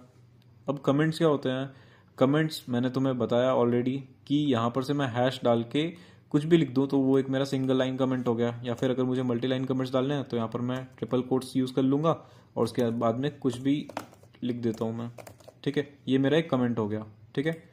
तो इस तरह से एक मल्टी लाइन कमेंट मैं डाल सकता हूँ यहाँ पर। तो कमेंट हम क्यों यूज़ करते हैं, अपने प्रोग्राम को और ज़्यादा क्लासीफाई करने के लिए, ठीक है, ताकि नीटनेस बनी रहे और किस जगह पे हम क्या कर रहे हैं वो भी हम यहाँ पर डाल सकते हैं। जैसे कि यहाँ पर मैं क्या कर रहा हूँ कि एक मैं फंक्शन को डिफाइन कर रहा हूँ, ठीक है। तो यहाँ पर मैंने लिख दिया कि डिफाइनिंग अ फंक्शन, यानी कि यहाँ से लेकर अभी नीचे जो मेरा प्रोग्राम है वो एक फंक्शन को डिफाइन कर रहा है। फिर यहाँ पर मैंने क्या लिखा हुआ है कि taking input for a number, ठीक है। तो ये जो मेरा काम क्या कर रहा है, ये एक इनपुट ले रहा है, ठीक है। फिर चेकिंग, यानी कि ये एक चेक कर रहा है कि वो नंबर जो है वो प्राइम है या नहीं, ठीक है। तो ये एक काम हो रहा है मेरे पास, ठीक है। तो इस तरह से मैं कमेंट्स का यूज़ कर सकता हूँ ताकि मैं अपने प्रोग्राम को और अच्छा बना सकूं, कोई मेरा प्रोग्राम जो है वो पढ़े तो उसे समझ में आ जाए कि अब इस जगह पे क्या हो रहा है, उस जगह पे क्या हो रहा है, उसे ज़्यादा सोचना ना पड़े, ठीक है। और मुझे कभी अपने प्रोग्राम में चेंजेस करने पड़े तो किस सेक्शन में मुझे चेंज करने हैं तो मुझे ये भी पता रहा है, ठीक है। और अब मैं तुम्हें बताता हूँ कि फंक्शन क्या होते हैं, ठीक है। तो जैसे कि अगर मैं तुम्हें इसे पहले रन करके दिखाता हूँ, ठीक है। यहाँ पर मैंने इसे रन किया, यहाँ से मेरा आउटपुट जो है वो शुरू हो रहा है, ठीक है। ये कह रहा है हाँ भाई साहब कैसे हो, सब बढ़िया। और उसके बाद फिर एंटर अ नंबर, यहाँ पर एक एंटर नंबर में मेरे से एक नंबर मांग रहा है। मैंने यहाँ 7 डाल दिया, ठीक है। तो इसने मुझे बता दिया प्राइम, और फिर ये जो यहाँ से लेकर यहाँ तक का टेक्स्ट है ये इसने फिर से मुझे लिख के दे दिया, हाँ भाई साहब कैसे हो, सब बढ़िया, ठीक है। तो ये मेरा प्रोग्राम इस तरह से काम कर रहा है। तो मैं ये थोड़ा, ये लाइन जो है ये चीज़ थोड़ी अजीब लग रही होगी, इसको डालने का भी मेरा एक पर्पस है, मैं तुम्हें कुछ समझाना चाहता हूँ इसलिए मैंने इसे डाला है। तो ये इस तरह से मेरा एक जो है वो प्रोग्राम काम कर रहा है, वो मुझे बता रहा है कि एक नंबर जो है मैंने डाला वो प्रोग्राम वो प्राइम है या नहीं, वो मेरे को बता रहा है, ठीक है। तो अब मैं तुम्हें क्या बताना चाहता हूँ यहाँ पर कि फंक्शन क्या होता है, ठीक है। तो जैसे कि मेरे पास ये पूरा एक प्रोग्राम है, ठीक है। तो यहाँ पर मैं क्या कर रहा हूँ कि मैंने यहाँ पर रन किया, यहाँ पर मैंने 6 डाल दिया। तो यहाँ पर ये एक एक काम को वो 2 बार कर रहा है। कौन सा काम? यहाँ पर इस लाइन को, यहाँ पर ये इन तीनों लाइनों को, और यहाँ पर इन तीनों लाइनों को, यहाँ पर ये 2 बार प्रिंट कर रहा है, ठीक है। ये एक ऊपर में प्रिंट कर रहा है, ये एक नीचे प्रिंट कर रहा है, ठीक है। तो यहाँ पर तुम देख सकते हो ये मैंने अपने प्रोग्राम में कहाँ करवाया है, कहाँ करवाया मैंने ये कब कर रहा है? नंबर मांगने से पहले, ठीक है। यानी कि यहाँ पर ये नंबर मांग रहा है, इससे पहले यहाँ पर ये हो रहा है, ठीक है। इस फंक्शन को कॉल किया जा रहा है, ठीक है। तो यहाँ पर मैं क्या लिख सकता था इससे पहले कि यहाँ पर मैं इन ये तीनों जो लाइन है, ठीक है, यहाँ पर प्रिंट ये करो, प्रिंट वो करो, प्रिंट ये करो, ठीक है। इन तीनों अलग अलग लाइनों को मैंने यहाँ पर लिख दिया है, ठीक है। तुम यहाँ पर इस फंक्शन को कॉल किया जा रहा है यहाँ पर। तो इस प्रोग्राम में मैं क्या कर रहा हूँ कि इस फंक्शन को कॉल कर रहा हूँ, ठीक है। अब ये फंक्शन कॉल क्या है तुम्हें नहीं समझ आ रहा होगा, कोई बात नहीं, मैं इसे क्या करता हूँ कमेंट आउट कर देता हूँ। यहाँ पर मैं इसे कमेंट आउट कर देता हूँ, ठीक है। यहाँ पर मैंने इसे कमेंट कर दिया। अभी और कहीं है क्या ये? यहाँ पर इसे भी मैं कमेंट आउट कर देता हूँ। यहाँ मैंने कमेंट आउट कर दिया। अब मैं क्या कर रहा हूँ, अगर मैं अब इसे रन करके देखूँ तो मेरे पास वो टेक्स्ट नहीं आएगा, ठीक है। डायरेक्ट ये मुझे पूछ रहा है कि एंटर अ नंबर, यानी नंबर एंटर करो। मैंने 9 डाल दिया, ये मुझे बता रहा है कि ये कंपोजिट नंबर है। तो मेरे को यहाँ पर एक उस यहाँ पर वो चीज़ें मैंने हटा दी यहाँ पर। तो वो चीज़ अगर मेरे को डालनी है तो यहाँ पर मैं डाल देता हूँ उसे। क्या करना है, सिंपली मैंने यहाँ पर से इसे कॉपी किया, ठीक है। और मैंने जहाँ पर भी फंक्शन 1 को कॉल किया था, अभी तुम्हें समझ नहीं हो रहा कि फंक्शन, ये फंक्शन होता क्या है, मैंने ये कॉल करना क्या होता है, कोई बात नहीं, तुम बस देखते जाओ। यहाँ पर मैंने इन चीज़ों को डाल दिया। यहाँ पर ये थोड़ा अलाइनमेंट सही कर लेता हूँ मैं, इसे इंडेंटेशन कहते हैं, मैं अभी बताने वाला हूँ बस फंक्शन के बाद तुम्हें मैं इंडेंटेशन और ब्लॉक्स के बारे में ही बताने वाला हूँ। तो पहले फंक्शंस निपटा लेते हैं, और यहाँ पर भी मैं इनको कॉपी कर लेता हूँ, ठीक है। तो ये जो लाइन है, ये तीनों लाइन, इन्हें मैं कॉपी करता हूँ ताकि मुझे इस बार अलाइनमेंट सही करने की ज़रूरत ना पड़े। तो यहाँ पर मैंने ये पेस्ट कर लिया, ठीक है। अब मैं यहाँ पर इसे रन करता हूँ। यहाँ पर देखो ये वापस पहले जैसा हो गया, ठीक है। यहाँ पर मैं 8 कर रहा हूँ, ठीक है। तो क्या हो रहा है, ये 3 लाइन फिर से आ गए, ये 3 लाइन फिर से आ गए। तो यहाँ पर तुम देख रहे हो कि मैंने यहाँ पर ये जो 3 लाइन है ये मैंने 2 बार लिखा, ठीक है। तो क्या होता कि अगर मेरे को ये 2 बार ना लिखना पड़ता, मेरे को ये काम, ये पूरा एक काम है, ये पूरा एक सेट ऑफ काम है, ठीक है। यहाँ पर मैं कुछ और भी काम करा सकता हूँ। मान लेते हैं कि कोई एक वेरिएबल ले लेता हूँ मैं, इसमें कुछ ये कर देता हूँ, कुछ असाइन कर देता हूँ, ठीक है। तो ये पूरा एक काम है, और यही ये सेम टू सेम काम मैंने यहाँ पर भी किया होता, ठीक है। तो ये पूरा एक सेट ऑफ काम है, ठीक है। इसको मैं मल्टीपल टाइम्स करवा रहा हूँ अपने प्रोग्राम में, ठीक है। तो यहाँ पर तो तुम्हें बस दिख रहा है कि मैं 2 बार करवा रहा हूँ, लेकिन क्या होगा कि अगर मेरा प्रोग्राम बहुत लंबा हो और उसे मैं 5-6 बार करवाऊँ या 20 बार करवाऊँ, ठीक है, तो क्या होगा कि यहाँ पर ये मल्टीपल लाइन्स ऑफ कोड मुझे बार बार लिखने होंगे, ठीक है। तो ये मुझे बार बार करना होगा। तो ये मैं नहीं चाहता मैं करना बार बार, मैं क्यों चाहूँ, क्योंकि ये एक ही कोड है, ये एक ही सेट ऑफ कोड है। तो ये इसे मैं एक फंक्शन में डिफाइन कर सकता हूँ, ठीक है। तो मैं इस चीज़ को एक फंक्शन को मैं डिफाइन कर देता हूँ, और उसके बाद हर बार मैं क्या करूँगा कि उस फंक्शन को कॉल करूँगा, ठीक है। तो जब जब मैं उस फंक्शन को कॉल करूँगा तो वो सेट ऑफ कोड जो है वो मेरे पास आ जाएंगे, ठीक है। तो अब क्या करता हूँ मैं इन्हें, मैं यहाँ पर इसे हटा देता हूँ, यहाँ से ऊपर भी है, यहाँ पर मैं इसे हटा देता हूँ, ठीक है। और यहाँ पर मैं कमेंट आउट को हटा देता हूँ, ठीक है। और नीचे भी ये जो मैंने ये कमेंट आउट किया हुआ है इसे मैं हटा देता हूँ। तो ये हम यहाँ मैं क्या कर रहा हूँ, फंक्शन को कॉल कर रहा हूँ, ठीक है। यहाँ पर भी मैं फंक्शन को कॉल कर रहा हूँ। फंक्शन को कैसे कॉल करते हैं मैंने तुम्हें बताया था प्रिंट का एग्जाम्पल देके, कि पहले यहाँ पर फंक्शन का नाम होता है और उसके बाद पैरेंथेसिस लगा होता है, और यहाँ पर तुम चाहो तो कोई आर्ग्यूमेंट डाल सकते हो, तो वो तुम कब डालोगे उसका भी अलग एक्सप्लेनेशन है, ठीक है, वो मैं बाद में तुम्हें बताऊंगा जब तुम फंक्शंस पढ़ रहे होगे। यहाँ ऊपर देखते हैं, यहाँ पर भी वो सेम चीज़ है और यहाँ पर ये फंक्शन का, ठीक है।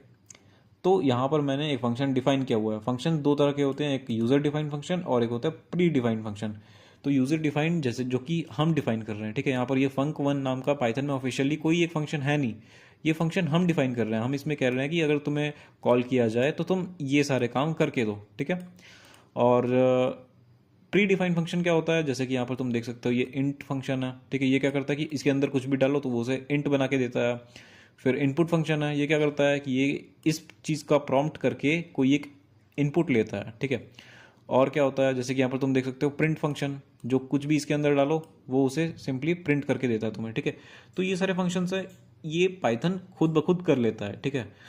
तो ये होते हैं प्री डिफाइंड फंक्शंस। और हम जो यहाँ पर इस तरह से डिफाइन करते हैं, तुम्हें किस तरह से डिफाइन करना है ये भी सीखने की ज़रूरत नहीं है, बस मैं तुम्हें बता रहा हूँ कि ये होता क्या है। तो इस तरह से जो मैं डिफाइन कर रहा हूँ वो है यूज़र डिफाइंड फंक्शन, जो कि यूज़र डिफाइन कर रहा है, यानी मैं डिफाइन कर रहा हूँ। तो यहाँ पर मैंने कुछ सेट ऑफ कोड्स लिख दिए, ठीक है, और इसे एक फंक्शन में डाल दिया, यानी कि इस फंक्शन को अब जब भी कॉल किया जाए तो ये सारे काम ये करके दे, ठीक है। तो शुरू से ये मेरा काम कैसे कर रहा है ये प्रोग्राम, अब मैं इसका फ्लो बताता हूँ तुम्हें। शुरू हो रहा है, यहाँ पर इसने देख लिया कि एक फंक्शन को डिफाइन किया हुआ है, कुछ काम करना नहीं है इसे, बस एक फंक्शन में इसने इस चीज़ को डाल के रख दिया। अब जब भी इसे कॉल किया जाएगा तब इसका काम पड़ेगा, ठीक है। तो इसने इसे को रीड करके छोड़ दिया। अब आगे बढ़ते हैं, आगे फंक्शन 1 को कॉल किया गया, अच्छा ठीक है। तो फंक्शन 1 को कॉल किया तो अब ये इस काम को निपटा लेगा, ठीक है। तो ये तीनों लाइंस ऑफ कोड को ये एग्जीक्यूट करेगा, ठीक है। तो पहले ये प्रिंट होगा, फिर ये प्रिंट होगा, फिर ये प्रिंट होगा, या फिर इसमें अगर और भी कुछ लिखा होता प्रिंट के अलावा तो, या फिर मान लेते किसी वेरिएबल में किसी नंबर को असाइन किया होता तो वो चीज़ चल जाता हमारा यहाँ पर, ठीक है। तो खैर वो बाहर के लिए काम में नहीं आता। लोकल स्कोप, ग्लोबल स्कोप वो एक अलग चीज़ है, उसे भी हम बाद में कवर करेंगे। ज़्यादा कन्फ्यूजन होने की भी तुम्हें ज़रूरत नहीं है। यहाँ पर क्या होगा कि ये सारे कोड जो हैं वो चल जाएंगे, ठीक है, जब भी इस फंक्शन को कॉल किया जाएगा। तो यहाँ पर ये फंक्शन को कॉल किया जा रहा है, ये कोड चल जाएगा। उसके बाद यहाँ पर मेरा एक नाम का वेरिएबल है, इसमें हम कुछ असाइन कर रहे हैं, ठीक है। उसके बाद एक ये प्रोसेस है, ये पूरा का पूरा प्रोसेस है, ये अभी तुम्हें समझने की ज़रूरत नहीं है, आगे समझ जाओगे। तो इस तरह से हम यहाँ पर चेक कर रहे हैं। तो इस तरह से ये मेरे को चेक करके बताएगा कि वो प्राइम है। अगर ये कंडीशन ट्रू होती है तो ये प्राइम प्रिंट करेगा, नहीं तो ये कंपोजिट प्रिंट करेगा, ठीक है। तो मैं नहीं समझ आ रहा होगा, इफ एल्स अभी तुमने पढ़ा नहीं है, कोई बात नहीं। आगे देखते हैं, आगे फिर से फंक्शन को कॉल किया जा रहा है, तो फिर से ये जो काम है वो ये करके देगा, ठीक है। तो इस तरह से मेरा प्रोग्राम जो है वो पूरी तरह से एग्जीक्यूट हो रहा है। तो ये था फंक्शन। अब हमें देखना है ब्लॉक्स और इंडेंटेशंस क्या होते हैं, ठीक है। तो ब्लॉक्स क्या होता है, ब्लॉक एक ऐसे ग्रुप ऑफ स्टेटमेंट्स होते हैं जो कि किसी एक स्टेटमेंट का पार्ट हो, ठीक है। अब इस चीज़ को ध्यान से समझो, जैसा कि मेरे पास यहाँ पर एक स्टेटमेंट है डेफ फंक 1, ठीक है। तो इसके नीचे जो कुछ भी लिखा हुआ है वो इस स्टेटमेंट का पार्ट है, यानी कि ये जो ग्रुप ऑफ स्टेटमेंट्स है वो इस स्टेटमेंट का पार्ट है, ठीक है। तो ये जो है ये हमारा एक ब्लॉक हो गया, ठीक है। ये एक फंक्शन का हमारा एक ब्लॉक हो गया। अब इंडेंटेशन क्या होता है, यहाँ पर तुम देख सकते हो कि यहाँ पर फंक 1 में 3 चीज़ें डिफाइन की हुई हैं और तीनों के पहले यहाँ पर थोड़ी सी स्पेसेस लगी हुई हैं, ठीक है। इन्हें हम कहते हैं इंडेंटेशन। या तो तुम इसे टैब से लगा लो या तो कुछ स्पेसेस दे दो और वो अलाइन होनी चाहिए, ठीक है। तो इसे ही हम कहते हैं इंडेंटेशन। अगर मैं इसे बाहर कर दूँ, ठीक है, तो अगर मैं इसे यहाँ पर बाहर कर दूँ, ठीक है, तो मैंने यहाँ पर इसे इस इंडेंटेशन से बाहर कर दिया। इसका मतलब क्या हुआ कि अब ये जो चीज़ें हैं ये इस फंक 1 के अंदर आ रही हैं और ये जो यहाँ पर ये प्रिंट सब बढ़िया ये जो है ये इसके अंदर नहीं आ रही है, यानी कि अब मेरा जो फंक्शन है वो बस इतना ही रह गया है। अब इसके नीचे जो कुछ भी है वो अलग अलाइनमेंट में है, यानी कि इंडेंटेशन उसका अलग हो गया। तो ये इस फंक्शन के ब्लॉक पे नहीं आ रही है, ठीक है। तो अगर मैं इसे अभी रन करूँ तो तुम यहाँ पर इसे दिखा सकता हूँ मैं तुम्हें। तो यहाँ पर ये क्या हो रहा है कि सबसे पहले सब बढ़िया प्रिंट हो रहा है, ठीक है। जबकि यहाँ पर इसे क्या प्रिंट होना चाहिए, हेलो भाई साहब कैसे हो, सब बढ़िया, ठीक है। तो यहाँ पर ये क्या हो रहा है कि प्रोग्राम जब शुरू हो रहा है तो फंक्शन डिफाइन हो रहा है, यहाँ तक फंक्शन डिफाइन हो गया और उसके बाद जो है यहाँ पर ये लाइन मेरा चल जा रहा है, ठीक है। क्योंकि ये एक स्टेटमेंट है तो ये स्टेटमेंट चल जा रहा है। तो इंडेंटेशन हमें इस तरह से हेल्प करती है ब्लॉक बनाने में। अगर हम इस प्रोग्राम में और देखें कि कहाँ पर इंडेंटेशन है, तो अगर हम नीचे आएँ तो सबसे पहले ये हमारा इफ स्टेटमेंट है, यहाँ पर एक इसका अलग इंडेंटेशन है।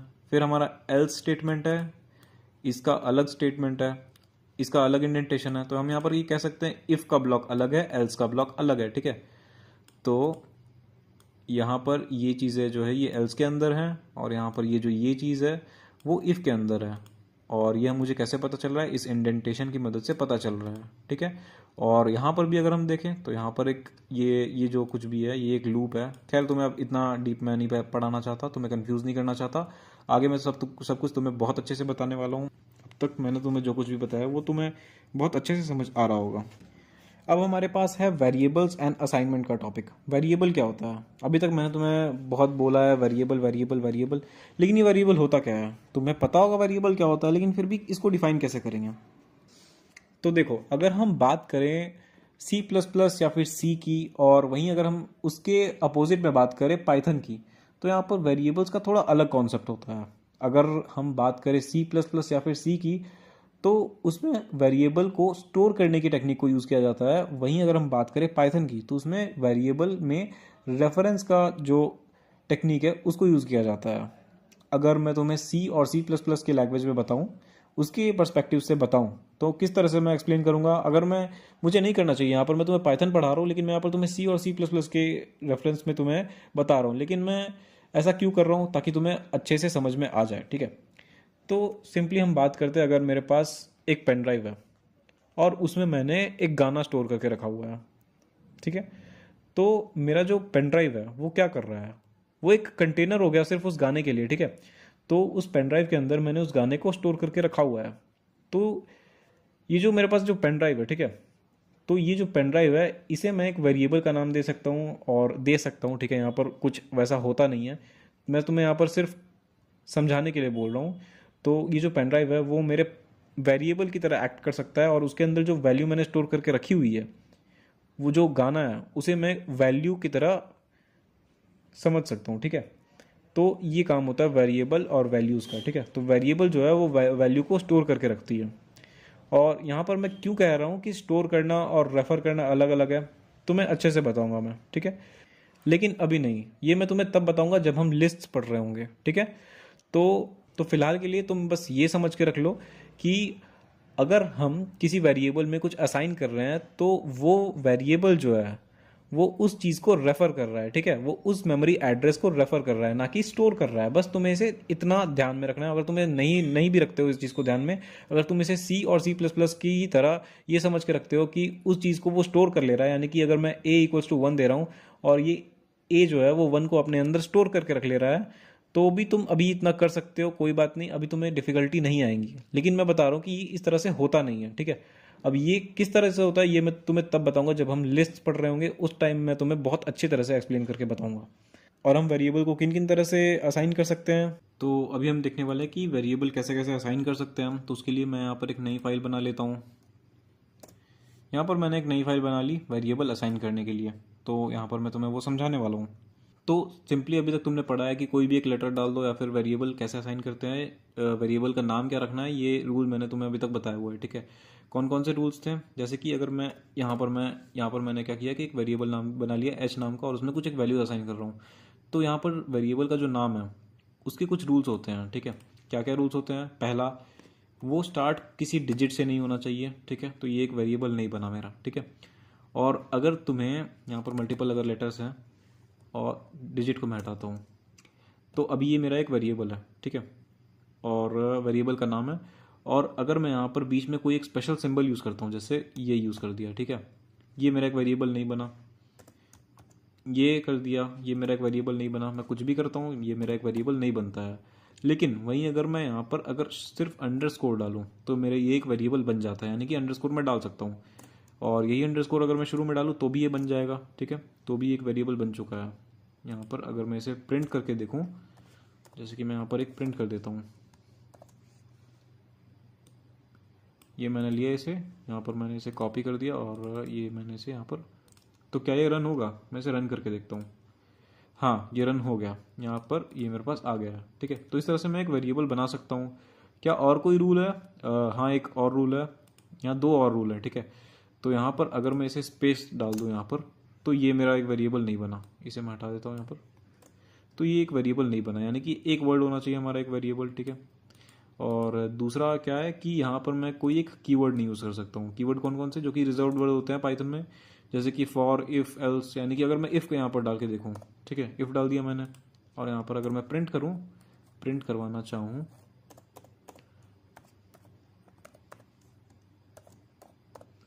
यहाँ पर मैं इफ़ नाम का एक वेरिएबल बना रहा हूँ, उसमें कुछ वैल्यू डाल रहा हूँ, अगर मैं प्रिंट करना चाहूँ तो क्या आ रहा है, यहाँ पर ये मुझे एक इनवैलिड सिंटेक्स बता रहा है, ठीक है।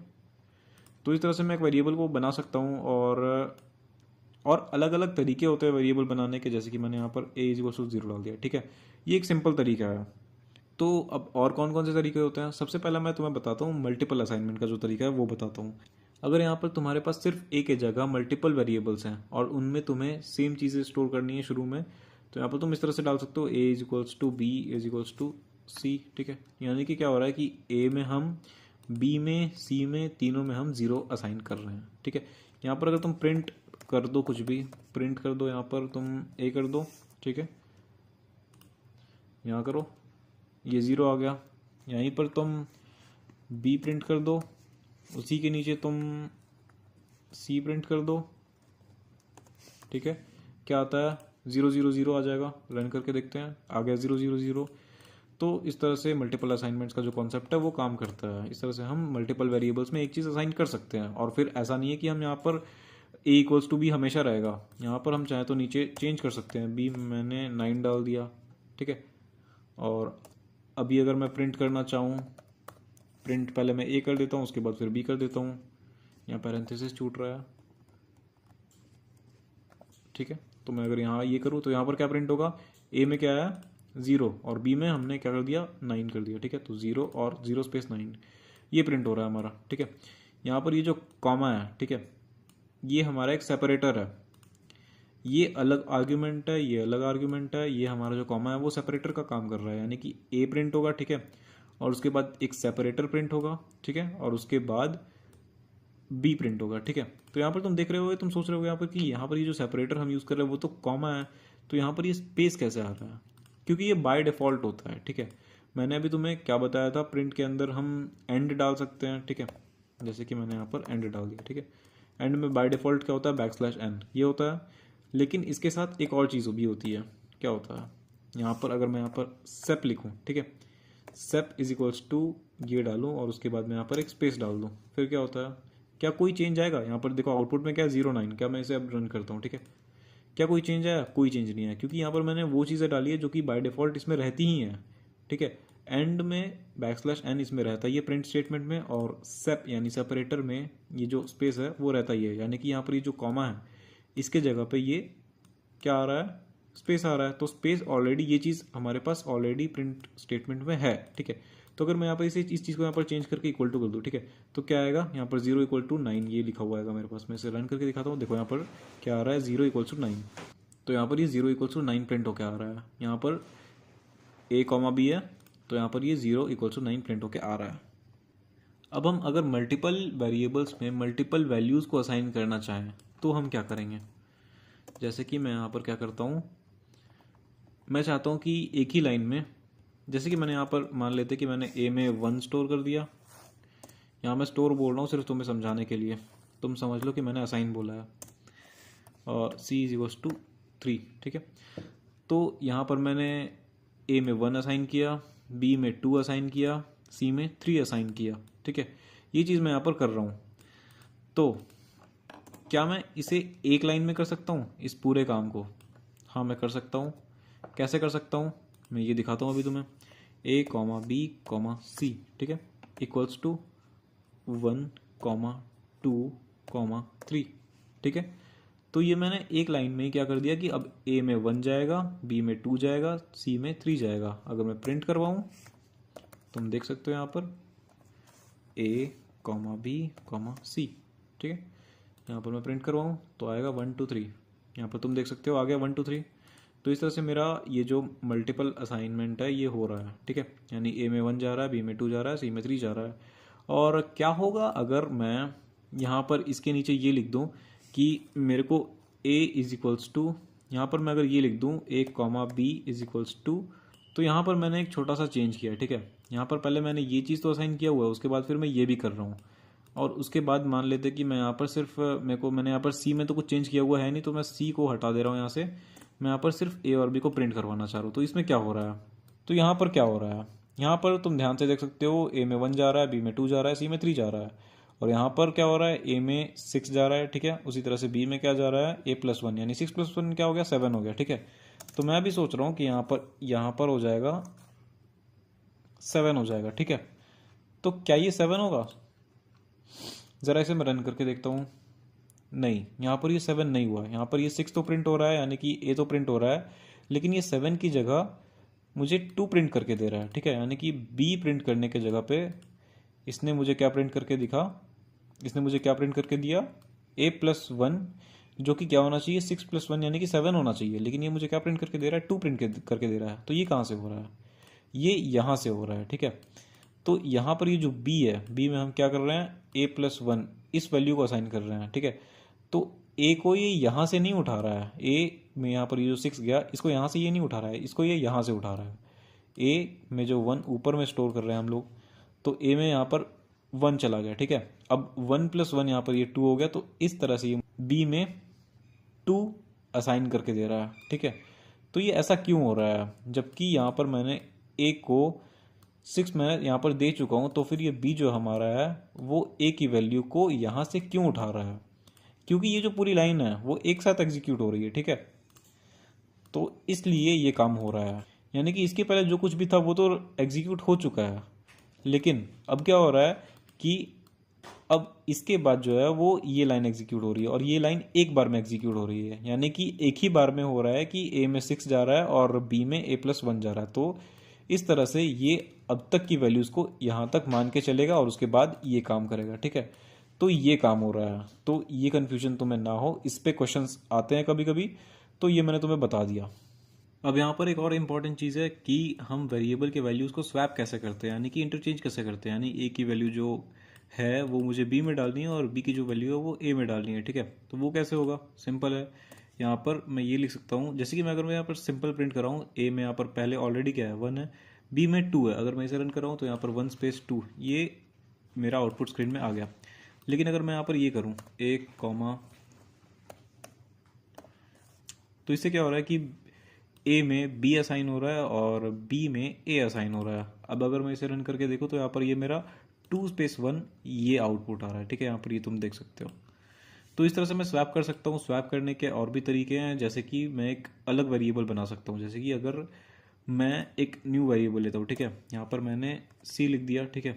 अब सी में मैं क्या कर रहा हूँ, सी में मैं स्टोर कर रहा हूँ, मान लेते हैं कि मैंने बी को स्टोर कर दिया, ठीक है। यहाँ पर कभी कभी क्वेश्चन आता है तुम्हारे पास कि तुम्हारे पास दो वेरिएबल है और उनकी वैल्यूज को स्वैप करो with the use of another variable, ठीक है। तो यहाँ पर वो मैं दिखा रहा हूँ कि वो तुम कैसे कर सकते हो। तो यहाँ पर मैंने एक सी वेरिएबल ले लिया, ठीक है, उसमें मैं बी की वैल्यू असाइन कर रहा हूँ, ठीक है। और अब मैं क्या कर रहा हूँ कि बी में मैं ए की वैल्यू असाइन कर रहा हूँ, फिर मैं क्या कर रहा हूँ, फिर मैं ए में जो है वो मुझे बी की वैल्यू असाइन करनी है, तो मैं यहाँ पर वो सी कर दूंगा, ठीक है, क्योंकि बी में अभी ए आ चुका है, ठीक है, और बी को मैं ऑलरेडी सी में डाल चुका था। इस चीज़ को तुम ध्यान दो, ठीक है। तो इस तरह से भी मैं असाइन कर सकता हूँ। तो अगर मैं इस स्टेटमेंट को कमेंट आउट कर दूँ तो भी यहाँ पर मेरा 2 स्पेस 1 यही प्रिंट होगा, देखो यहाँ पर तुम देख सकते हो। तो इस तरीके से भी तुम स्वैप कर सकते हो। और एक तीसरा तरीका भी है, वो है तुम्हारा कि तुम एडिशन और सब्ट्रैक्शन की हेल्प से तुम स्वैप करोगे। तो वो तुम कैसे करोगे, अगर तुम वो कर सकते हो तो मुझे कमेंट में बताओ। अब देखो पाइथन जो हमारी लैंग्वेज है उसमें ऐसा है कि हम किसी वेरिएबल को डिफाइन तब तक नहीं कर सकते जब तक हम उसमें कोई वैल्यू ना डाल दें, ठीक है। तो जैसे कि यहाँ पर मैं प्रिंट करवा रहा हूँ ए को और बी को, ठीक है, ठीक है। तो जैसे कि मैं इसे सिर्फ ए कर देता हूँ, तो यहाँ पर तुम देख सकते हो मैंने यहाँ पर सिर्फ एक लाइन ऑफ कोड लिखा हुआ है। तो मैं इस चीज़ को प्रिंट करवा रहा हूँ, लेकिन मैंने ए को डिफाइन नहीं किया हुआ है। अगर मैं इसे प्रिंट करूँ तो यहाँ पर मेरे पास नेम एरर आएगा, ठीक है। यहाँ तुम एरर का नाम देख सकते हो, एरर के नाम भी होते हैं, तो ये नेम एरर है। तो ये मेरे पास नेम एरर आएगा। तो ए नाम का मैंने कोई एक वेरिएबल डिफाइन नहीं किया है, और ये मेरा तब तक डिफाइन नहीं होगा जब तक मैं ए में कोई वैल्यू ना डालूँ। तो उसके लिए मुझे ए में कुछ डालना पड़ेगा। ए में मैं या तो कोई स्ट्रिंग डाल सकता हूँ या तो कुछ भी डाल सकता हूँ, ठीक है। तो अगर मैं इसे रन करूँ तो यहाँ पर ये मेरे पास आ जाता है, ठीक है। तो इस तरह से एक वेरिएबल बनता है। जबकि सी और C++ की अगर तुम बात करो तो वहाँ पर क्या होता है कि तुम बिना वैल्यू को असाइन किए किसी एक वेरिएबल को बना सकते हो किसी भी डेटा टाइप में।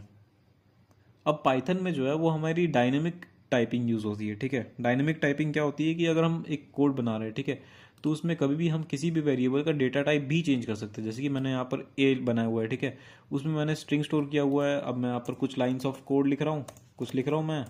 अब यहाँ पर मैं अचानक मेरा मन करता है कि मैं ए में कुछ एक इंटीजर स्टोर कर दूँ, ठीक है, तो यहाँ पर ये वही ए है, ठीक है। यहाँ पर मैं अगर प्रिंट करना चाहूँ तो भी 8 प्रिंट होगा। अगर मैं इसे कमेंट आउट कर देता हूँ, मुझे यहाँ पर इसे कमेंट आउट करने की ज़रूरत है ताकि ये कोई एरर ना दे मुझे। तो यहाँ पर मैंने इसे कमेंट आउट कर दिया। अब मैं यहाँ पर इसे जब रन करूँगा तो ये मेरे पास 8 आ गया, ठीक है। तो यहाँ पर तुम देख सकते हो ए का डेटा टाइप जो था वो पहले स्ट्रिंग था और अभी इंटीजर हो गया। जबकि दूसरे लैंग्वेजेस में ऐसी ये अगर तुम करोगे तो तुम्हें प्रॉब्लम आएगी, ठीक है, एरर आ जाएगा। तो यहाँ पर तुम डेटा टाइप को भी चेंज कर पा रहे हो अपने पूरे प्रोग्राम में। तो इस तरह इसलिए हम कहते हैं कि पाइथन जो है वो डायनेमिक टाइप को सपोर्ट करती है, डायनेमिक टाइपिंग को सपोर्ट करती है। अब अगर तुम्हें अपने प्रोग्राम में कुछ प्रिंट करवाना हो तो तुम कैसे करवाते हो? यहाँ तुम प्रिंट लिखते हो, यहाँ कोई स्ट्रिंग डाल देते हो जैसे कि हेलो, ठीक है। तो इस तरह से तुम एक आउटपुट करवा सकते हो, ठीक है। इसे अगर तुम रन करो तुम्हारे आउटपुट स्ट्रिंग में हेलो आ जाता है, ठीक है। अब यहीं पर अगर तुम्हें यूज़र से कोई इनपुट लेना हो तो तुम कैसे करोगे, ठीक है। तो उसके लिए तुम्हें क्या करना होगा, मान लेते हैं कि हेलो लिखा हुआ है और मैं चाहता हूँ कि एक वेरिएबल हो, उसमें मैं यूज़र का नाम एंटर करूँ सिर्फ, ठीक है, नाम असाइन कर दूँ। तो यहाँ पर मैं यहाँ नाम, इस नेम का एक वेरिएबल बना लेता हूँ, ठीक है। इसमें मैं यूज़र से इनपुट करवाऊंगा, ठीक है। तो उसके लिए मैं इनपुट फंक्शन का यूज़ करूँगा। यहाँ पर इनपुट एक न्यू फंक्शन है जिसके बारे में तुम पहली बार शायद पढ़ रहे होगे। तो यहाँ पर मैं इनपुट फंक्शन का यूज़ कर रहा हूँ और इसके अंदर मैं एक प्रॉम्प्ट डालूंगा, ठीक है। तो यहाँ पर मैं क्या डालूंगा, यहाँ पर मैंने ये डाल दिया, ठीक है। एक स्ट्रिंग यहाँ पर आएगी, यहाँ पर मैं उसमें लिखा हुआ आएगा एंटर योर नेम, ठीक है, एंटर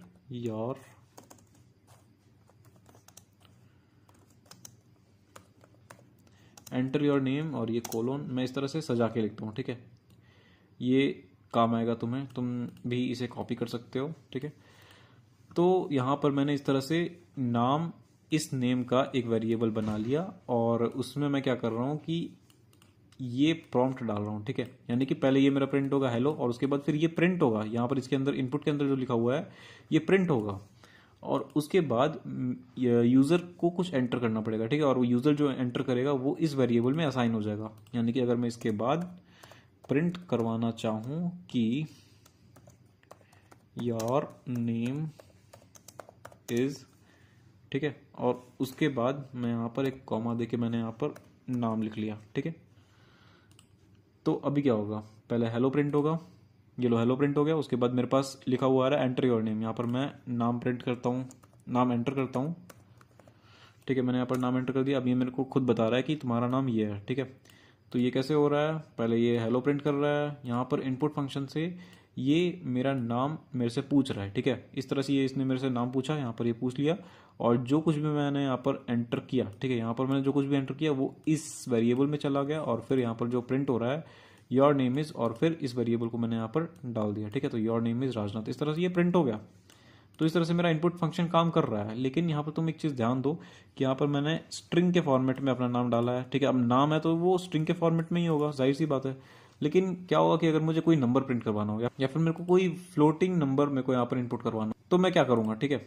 तो उसके लिए मैं किसी भी डेटा टाइप को यूज़ कर सकता हूँ। जैसे मुझे इंटीजर में एंटर करवाना है, ठीक है, इस चीज़ को, ठीक है।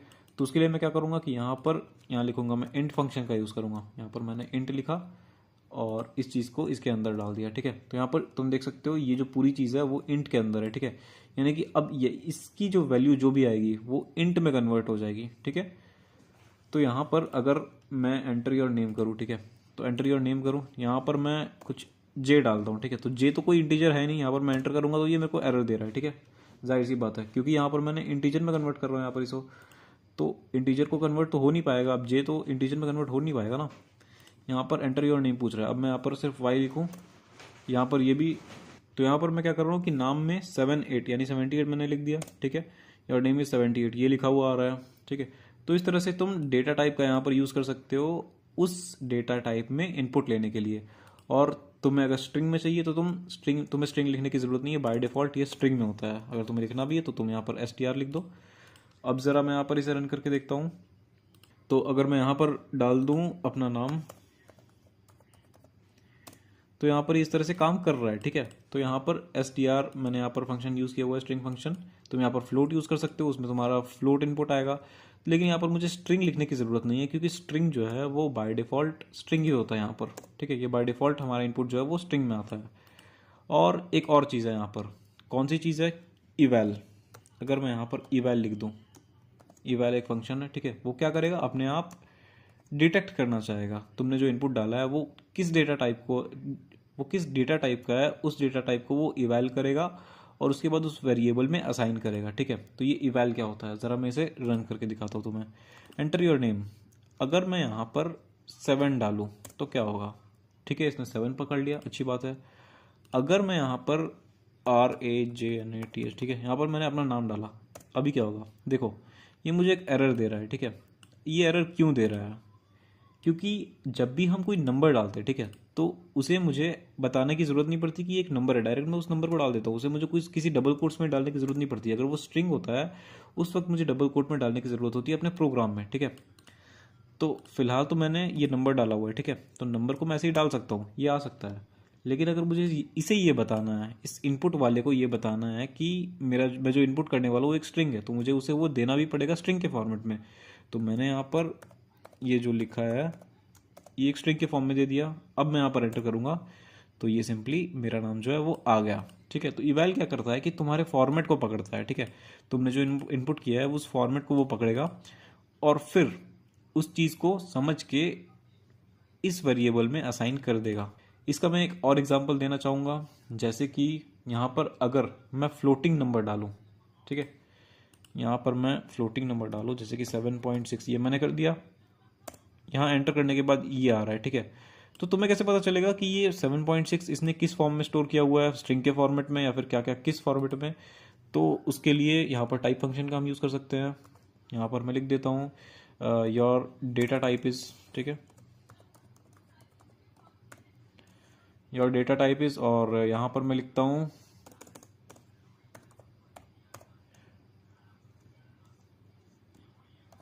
टाइप ऑफ नाम, ठीक है। यहाँ पर मैंने टाइप ऑफ नाम लिख दिया।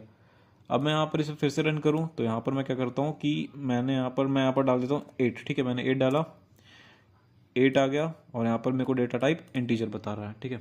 ज़रा फिर से इसे ट्राई करते हैं। इस बार मैं 8.0 करता हूँ, ठीक है। क्या आएगा यहाँ पर, ठीक है, तो यहाँ पर ये फ्लोट आ रहा है। उसी तरह से अगर मैं कोई और नंबर ट्राई करूँ 0.7 या फिर 7.6 कुछ भी करूँ तो ये फ्लोट होगा, तुम्हें पता है। और फिर अगर मैं यहाँ पर कोई एक स्ट्रिंग डाल दूँ, क्या डालूँ, मैंने यहाँ पर के डाल दिया, एंटर करते हैं, ये स्ट्रिंग बता रहा है मुझे कि ये स्ट्रिंग है, ठीक है।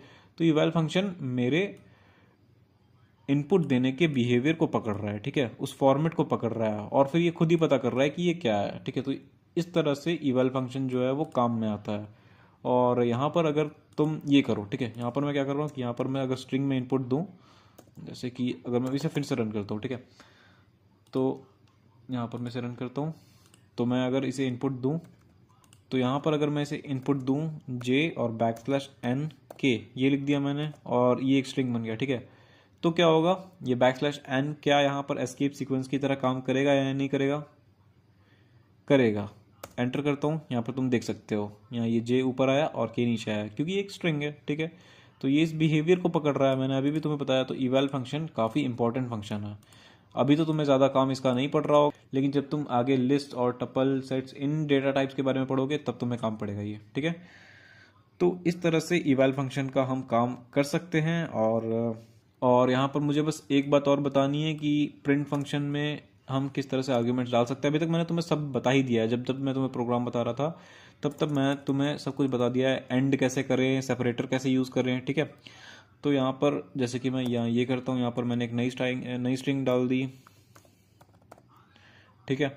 फिर मैंने एक नई स्ट्रिंग यहाँ पर डाल दी, ठीक है। हाँ, ये मैंने यहाँ पर एक नई स्ट्रिंग डाल दी। तो यहाँ से लेकर यहाँ तक प्रिंट होगा।